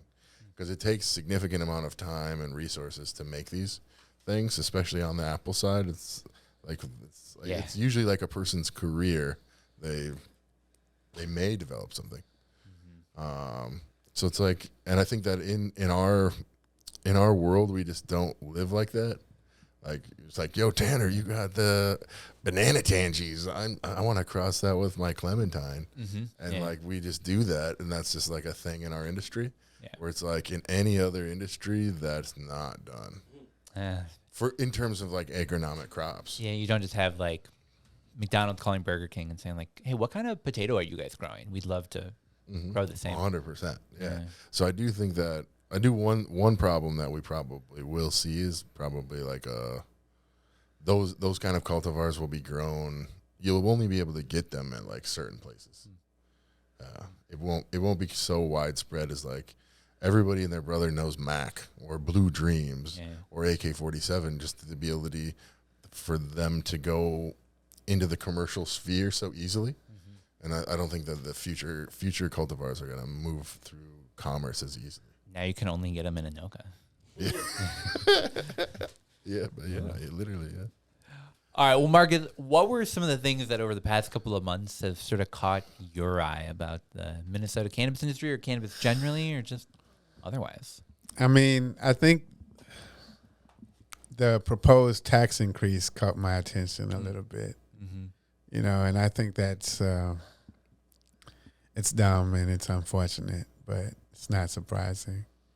Other than that, you know, the first tribal dispensary opening up off reservation was big news, which we talked about earlier. And I mean, I got an email right before we came in here at 2:47 from OCM saying you can live stream the license lottery coming up on the 5th. So, I mean, those are some of the things. Very cool. Yeah. Because you're up for a lottery spot, right? Yeah, for a retail. Are you gonna live stream? Yeah, definitely. Definitely. Are you going to live stream yourself live watching it? No, because okay, if I don't win, I don't want that. Right? Yeah, that's fair. And now let's cut to Marcus's rageful incident after. We'll be right back. Beep, beep, beep, beep, beep. God, you come back, things are on fire. Yeah. It's the Donald Glover coming in with the pizza. Yeah, it'll be interesting to watch that lottery for sure. I'm very curious to see, you know, who ends up getting licenses. And how soon will they know? Like, are they going to name names on the live stream or? I think so. I guess I got a question. Yeah. I probably know the answer, but I just want to speak it out loud. So they had this original lottery system, and then there's like the general application. Yep. And the original lottery system had these certain caps per license type. Yeah. Are those then out of what they're saying on the website right now? Like, there's going to be 100 Mazos. How many Mazos are up for the lottery right now? Yeah, great question. So every capped license, 50% of those are social equity licenses. Okay. There was some like pre-approval other numbers, though they're gone now. So now it's just the total licenses, half are social equity. Got it. Okay. Yeah. So 50 Mazos are up in a couple days here. Total? Yeah.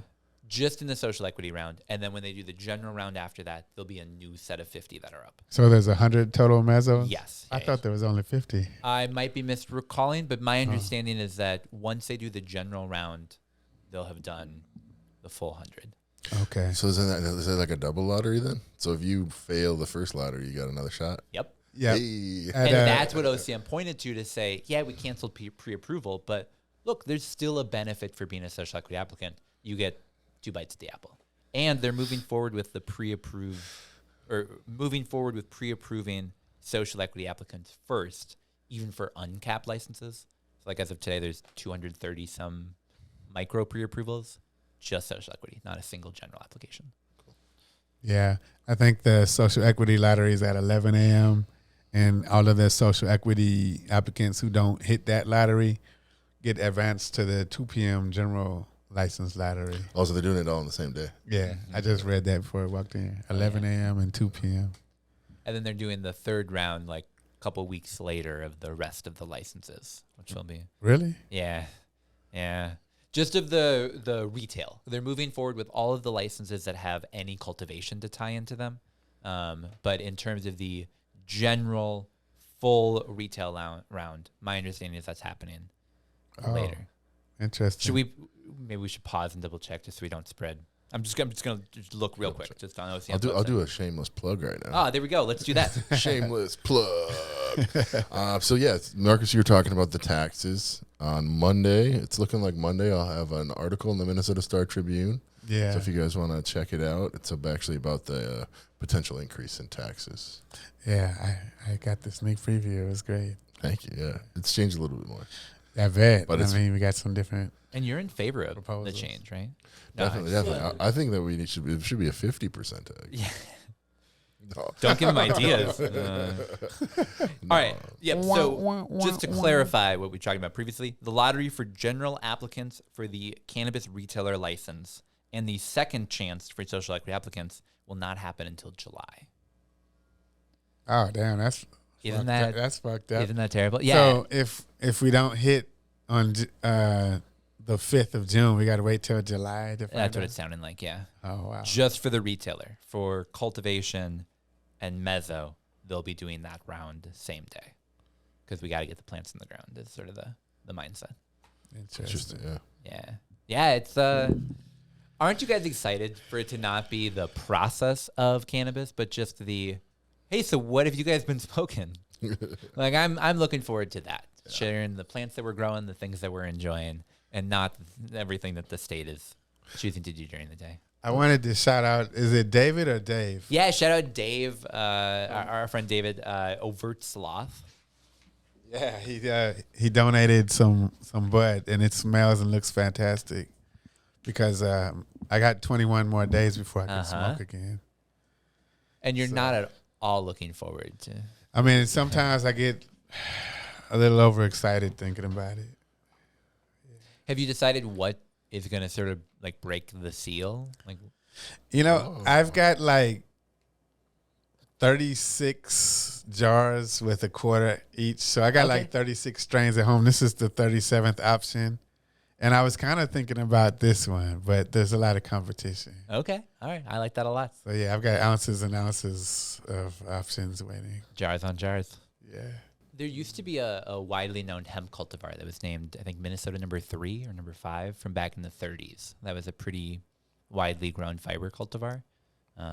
But yeah, I would love for there to be a state strain. Yeah. We've got a state photograph. We even have an official state soil, Momi. And so, you know, we got that's a good choice. It's not the worst choice. Should we debate better dirt? No. But yeah, I think Straight clay. no.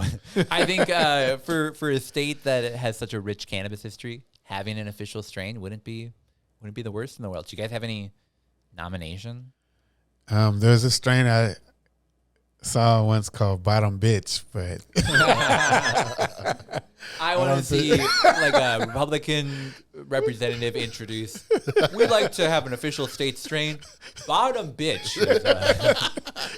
look at how frosty and terpy it is. Yeah.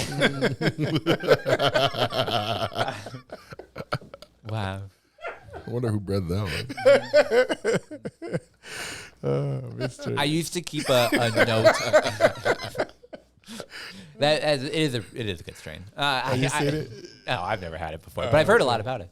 I used to have a note in my phone of different Minnesota strain name ideas of like, could you cross like Northern Lights and some like water theme to get like a North Shore cultivar? Could you get like lean like purple haze into more of like a maroon haze? Like I think there's some Minnesota tie-in opportunities, but I don't know. Northern Lights. I'd like to nominate that. Dookie Blossoms. Tanner, what's been something you've enjoyed?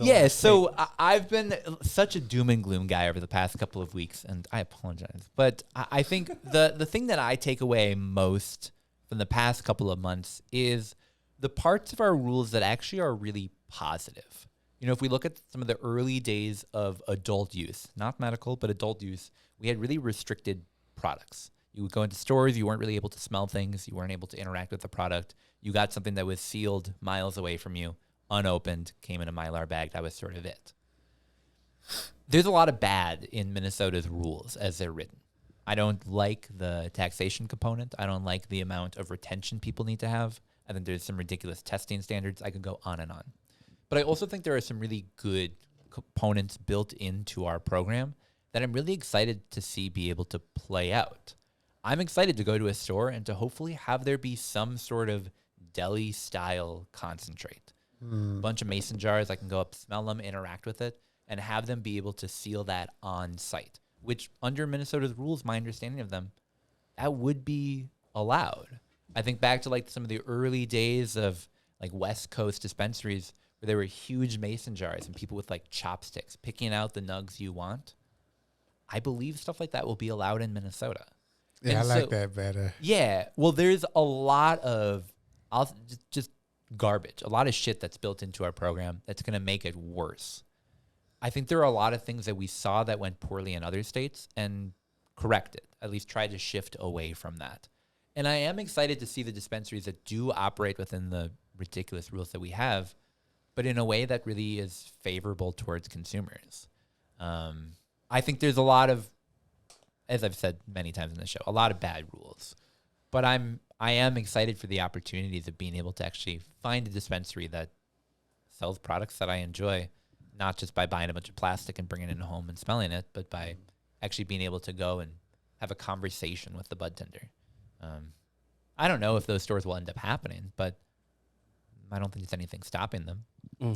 I mean, that'd be a better experience if you can go into a dispensary and be like well informed about what you're buying. Yeah.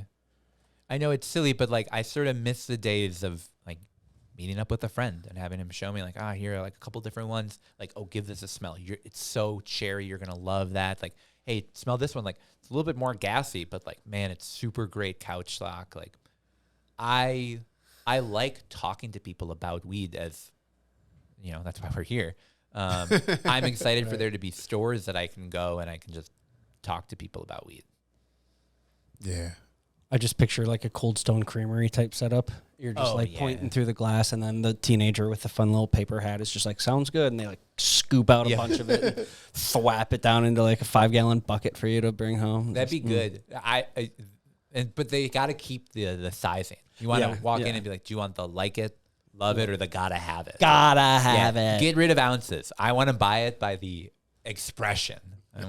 I just sort of like that one. All right, here's 3.5 grams.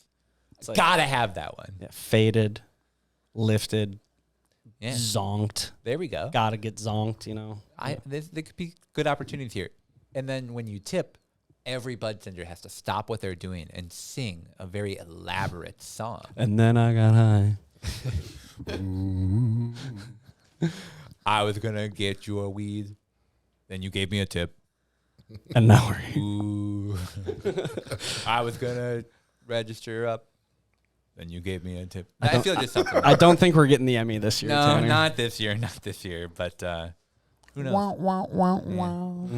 What about you, Jordan? What sort of sticks around in your brain as we've been doing this for a while? Yeah. I mean, a couple things. I think we're just sitting in this chair every week, and as we know, I kind of fell backwards into this industry, being from media and marketing, and just sitting here and listening to all these different people who are all unified in the one industry of cannabis, but have so many different backgrounds, so many different specialties, so many different interests. So like their niches are entirely different. Like, and then I'm like, oh wait, that's just generally how every industry is. And I'm like, the compartmentalization of being able to put this into the cannabis world for so long, it's just, it's been like the black market and illegal, and you just don't talk about it. And now I'm like, oh wait, there's room for everybody to find their thing here. And I really like that. Granted, the cream will rise to the top, and there's going to be some victims along the way. But like, I just really like how open and diverse and in terms of perspectives and backgrounds. This, like, I essentially listen to every episode twice because I'm sitting here and then I edit through it, and so it's like, granted, I'm not encoding everything all the time, but it's just really fun to them over and over again on your drive to and from every day. And it's what I'm like, all right, good night, honey, and then hit play, and we're back. Welcome. It's my white noise. But kind of in addition to that note, it's the introduction of doing more oils and concentrates with you guys, and really thinking about this industry, like how I've been thinking about beer and wine for so long. And kind of just doing that compartmentalization has been fun. It's not just cannabis flavored. It's not just skunky or orangey. It's like, oh, you can really get into the nuance of how you experience the plant in whatever form. So yeah, that's kind of the umbrella response to the high note prompt. I love that. I think that's really cool. I love the expansion of the cannabis industry to sort of everything. Yeah, yeah. Like I'm a camera guy, and I'm just You're not just a camera guy. and a microphone guy, And a You're microphone right. guy, and an editor guy. And you plug in my Puffco. Yep. I'm They got a lot of stuff. Puffco sponsor the We show. taking some dabs or what? Oh, yeah, I suppose we can take some dabs. That feels like a good way to end out the episode. Yeah, let me grab the Puffco. Do you need more water since we? No, I always overfill the Puffco, so that way if it tips over slightly, you're still good. In case of emergency. Look Yep. at that. I'm going to awkwardly walk across the frame here. And Oh my god! Wait, dude, he's being so awkward. Like I can't handle the. Go. I don't want to watch the show anymore. Yep. Everybody, don't forget to subscribe and then just close the browser right now. Oh, yeah. So today we got some hash burger that we're bringing in here. This is from a buddy of mine in California, and we can rip some fat dabs with that. So there is that. If you want to give it a smell, we'll get the Puffco all loaded. That's a nice carrying case. Kind of doing a little bonus Tanner's Terp tasting here. yeah, Hey, we folks, are. you don't have to pay for this one. But you can if you want to. I'm just kidding. You don't It have to helps pay to for create any. the budget. Actually, that was funny hearing, now that we're on the other side of the interview, Matt Delong talk about the Star Tribune considering, do we need a budget to buy weed to Yeah. sample? Because that was something that we ran into about a year and a half ago was, man, we're sampling a lot of stuff on the show. Someone has to pay for that. We should figure out how that's going to happen. And I'll be curious, how much do you think the Star Tribune is going to spend on weed next year? I don't It's know. interesting. Yeah. I mean, is Matt DeLong gonna hire people to do the taste testing? He kind of seemed like he was going to handle it. Yeah. Which I think would be sort of cool. And also, Matt, if you want to partner with Tanner's Chirp Tasting, we're here. No. All right. Here, I'll hand that over to you. When it vibrates, you should be all set to go. Cool. All right. Well, as we're doing some dabs, sort of rounding out the episode, I asked you guys what, looking back, you were sort of what caught in your mind. Looking ahead, we're going to be off for about 3 months here, coming back in the fall. What do you guys think is going to happen over the next couple of months? We're sort of asking you to enter the prediction game here. What news stories, what headlines do you think we'll be seeing pop up on the cannabis industry over the next couple of months? Thank you. I mean, within the next few months, I think we're gonna get numbers on the total number of people who are having their preliminary licenses and the number of people who have like taken all the steps to, Yeah. get their facilities inspected, get their local whatever zoning certificates, and we're gonna start seeing logos on retail buildings maybe. Yeah. But yeah, I don't think we're gonna have a lot of stores at full capacity till next year. That will be interesting. I wonder if the Star Tribune will run a story on like, here's the first person to get through the entire licensure process from applying back in August of last year to getting their license to opening to getting their first sale.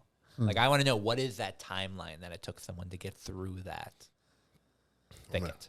Is that like a year? It's probably a year then, right? At least. Yeah. If they applied during that pre-approval round, Yeah. we're coming up to, by the start of next season, over a year.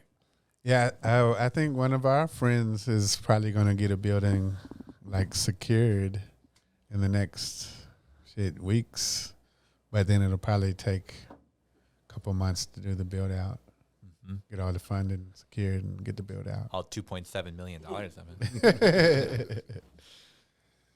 Oh, I kid, Anoka. I guess, yeah. I'm interested to see where the culture goes. Yeah. Because, like, looking back at it, even looking back to this past 420, there's such, like, a diversity of expressions of cannabis. Like, there's the bike race, there's a skate competition, there was Surly. Yeah, absolutely. There was Sergio's thing at the compound, and there was Modest's, like, little bash thing. And I think that it's going to be really interesting to see.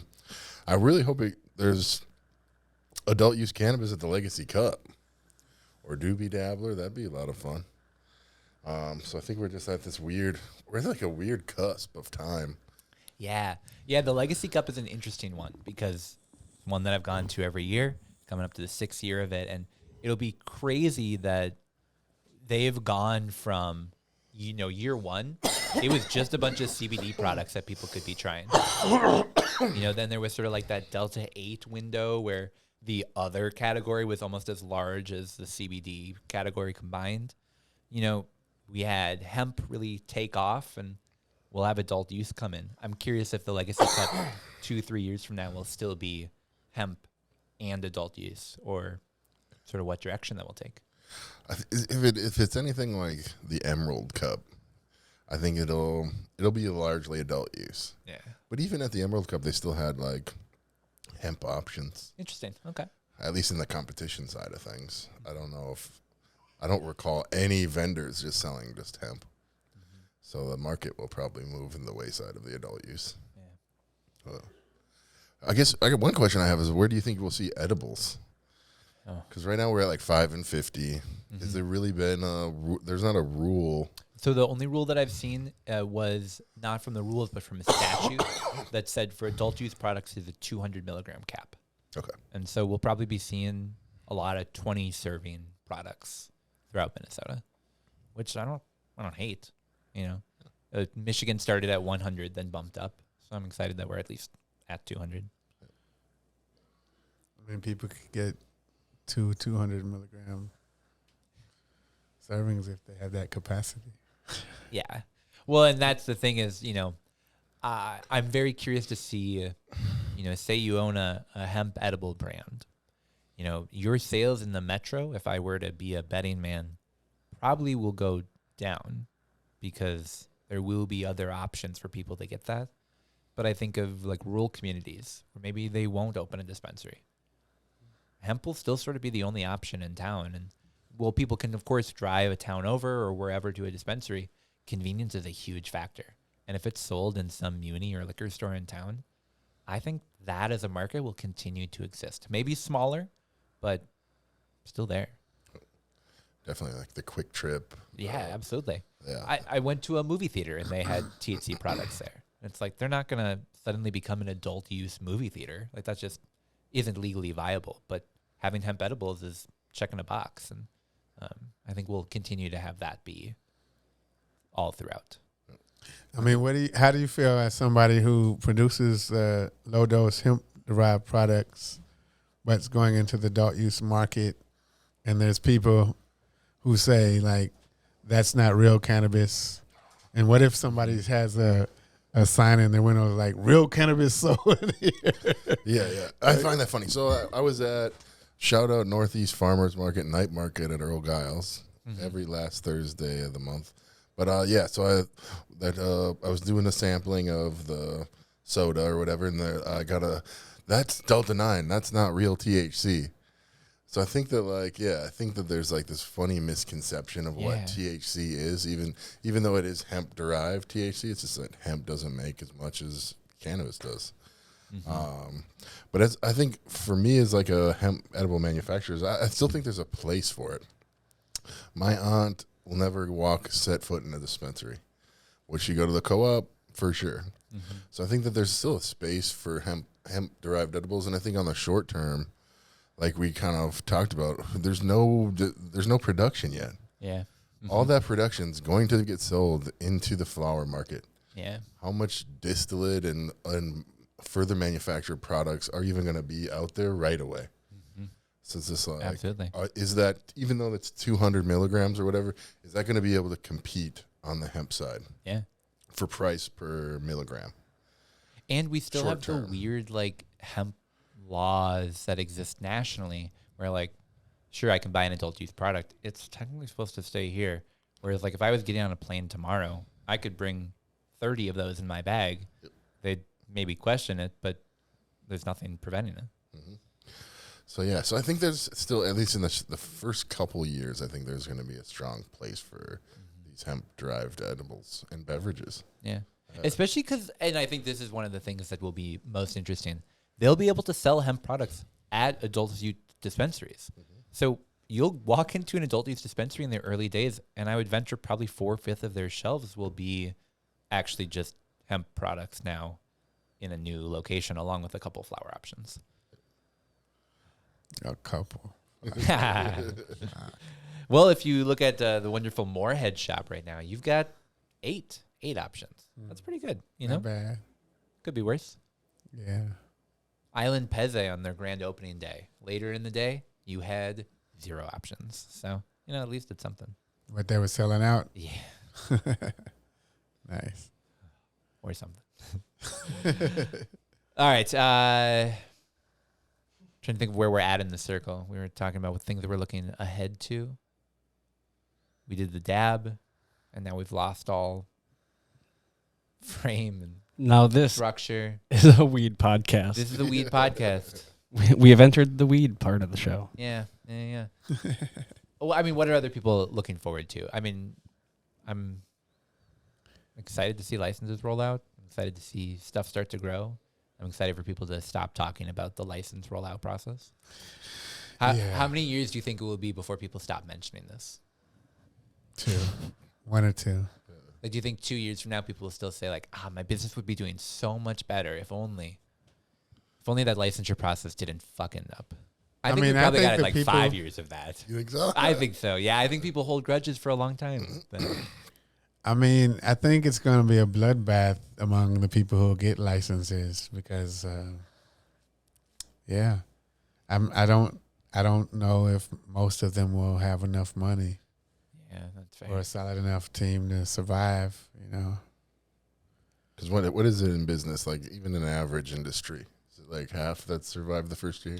Even less than that, I think. Yeah, it's higher fatality rate in most industries. Restaurants, it's like over 90%, I think. Yeah. Yeah. So. But it similarly in the restaurant business, if you have like a 5-year run, you were able to support your livelihood for 5 years, making food and selling it to people. That's sort of seen as a success. Right. I'll be curious to see if that micro business framing sort of shifts from like, yeah, maybe you didn't create this huge empire, but you like raised your kids and paid for bills for 15 years selling weed legally. That's definitely a success. Yeah, I think that's sort of cool. Like I Had a nice run. Yeah. I recently, this is getting a lot into my personal life, but recently applied for a mortgage. It's very exciting and fun paperwork. And while I was sitting there, was chatting with the mortgage officer, and this was the first application he'd ever seen of someone applying with a cannabis business as their like, I'm saying this is who I work for. I work in the cannabis industry. Will you give me a loan? And the bank said, yeah. And I think we're entering this weird period where this is just becoming so normal. Yeah, I think 5 years from now, the stigma will be almost completely gone. I think it's beautiful. Jordan, you can help us here. What am I looking forward to in the coming year that hasn't already been said? Yeah, just before September. I guess it's only 3 months. Do you Gosh. think Kale's gonna get a new haircut? Like we'll come back and he'll just have like long dreads. He'll just I don't know if he's got the volume for it. I'm just looking. He's not paying attention. Gosh. Well, something I'm going to shout out our boy Steve because this is Yeah, there we go. out of cannabis world, but Steve, as we know, also does some work with Nashville Coop Chicken, and he hooked me up for the whole summer with my own promo code. Oh. Do you want to share it on the show? I am No. not going to share that promo code, but it's a absolutely month maker. From when he told me that, I was like, wait. He texted me literally while I was walking a bag of Nashville Coop Chicken into my house, and I was like, for real? Like, this is the best news I've It's ever almost got. like a commercial. I know, Like, and he's like, yeah, I happened to take a look at the sales reports today and saw your name, so I'm like, so shout out to Steven Eigenman, our guy, always looking out for his people. So good old Steve. that's what I'm looking forward to is hot, spicy chicken all summer. Is that good enough? Absolutely. Okay, great. Absolutely. I think that's the winner here. Yep, there we go. All right, y'all. Well, we're going to put a wrap on this. It's been a great season. Thinking about where our industry has gone, but also just like where we as a college have gone. I've talked about it on the show before. This isn't going to surprise anyone. I'm going to be stepping back a little bit, as the politicians say, focusing on the family, all that jazz. But I'm excited to see you guys continue to carry the Cannabis College forward, to carry Northern Lights forward. I'll be a viewer next season for the most part, but I'm excited to watch. Are you planning on having any kids? Yeah. Nice. Yeah, that's probably the life is it focusing on cannabis is really incredible. Yeah, I used to tell people that cannabis is like my spiritual mission. I feel like I'm an emissary out there just needing to spread the word of cannabis. The gospel. Exactly. Of getting high. The good word. And I still feel that way. But I think, life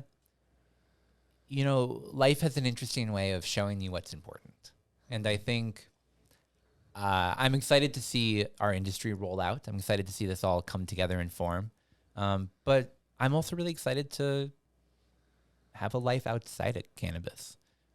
It was working in the industry, producing this show, working for the Cannabis College.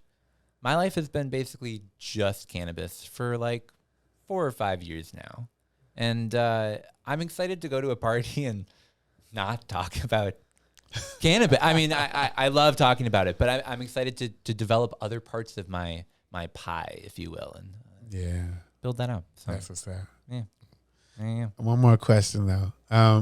You wrote a book about the history of cannabis in Minnesota, didn't you? Yeah. I mean, are you going to have a revised edition after the market is like up and running? Absolutely. Yes. So I've been working with the U of M press. I think I can say that, not break anything, for the last couple of years to really build that project out. When I started it back in 2020, 2021, didn't really expect legalization to happen as quickly as it did. Or if I did expect it, I expected it to either happen really fast or not for a long time. I didn't expect it to happen fast and then really slow. And so that prologue of what does living in legalization look like, I've written like 4 times now because I had the experience at First Ave of like doing a dab in the middle of the street on the day of legalization and felt like, oh, like this is peak legalization. Like it doesn't get better than this. And then it's been everything since then. And I think what I've found is that the story of cannabis is not about the plant, but about the people. And the story of right now is being formed. Like what cannabis community in Minnesota looks like. I've known my cannabis community for a long time, but the open, the public air community, that's still coming together. And so I'm really excited to see what does Minnesota cannabis with legalization, even not full legalization, but legal-ish, what does that look like? Because I think it will be just like every other chapter before this, not like how people expected. Cannabis users aren't just a bunch of like stoned out hippies in the middle doing nothing. It's everyday people. And I think that's what the story of cannabis will be in the future. It's the story of corn. It's the story of anything. It's just something people use. Yeah. I just think it's really special. Nice. Yeah. Well, thank you for joining us on this journey. Absolutely. Yeah, I look forward to you having that, getting out of the bubble. Yeah. I used to tell my students, you have 2 ears and 1 mouth because you should do a lot more listening than you do speaking. And I'm excited to listen to a lot of the voices that have formed in this industry and that are forming and to continue to amplify those. So, cool. Yeah. Thanks for having me for this ride, guys. Thank you for your service. All right. Well, that out of the way, guys, have an incredible summer. It's been such a great ride this season. We'll be back. We'll be back in the fall. But for now, have a great summer.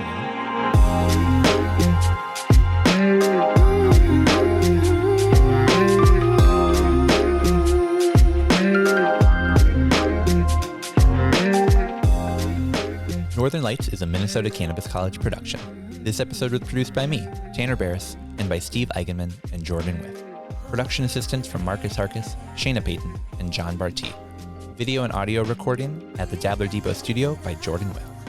The information provided in this podcast does not, and is not intended to, constitute legal advice, but is instead for general information purposes only. No listener should act solely on the basis of information provided without first seeking advice from their own legal counsel. The views and opinions expressed in this program are those of the speakers and do not necessarily reflect the views or positions of the Minnesota Cannabis College. Please listen responsibly.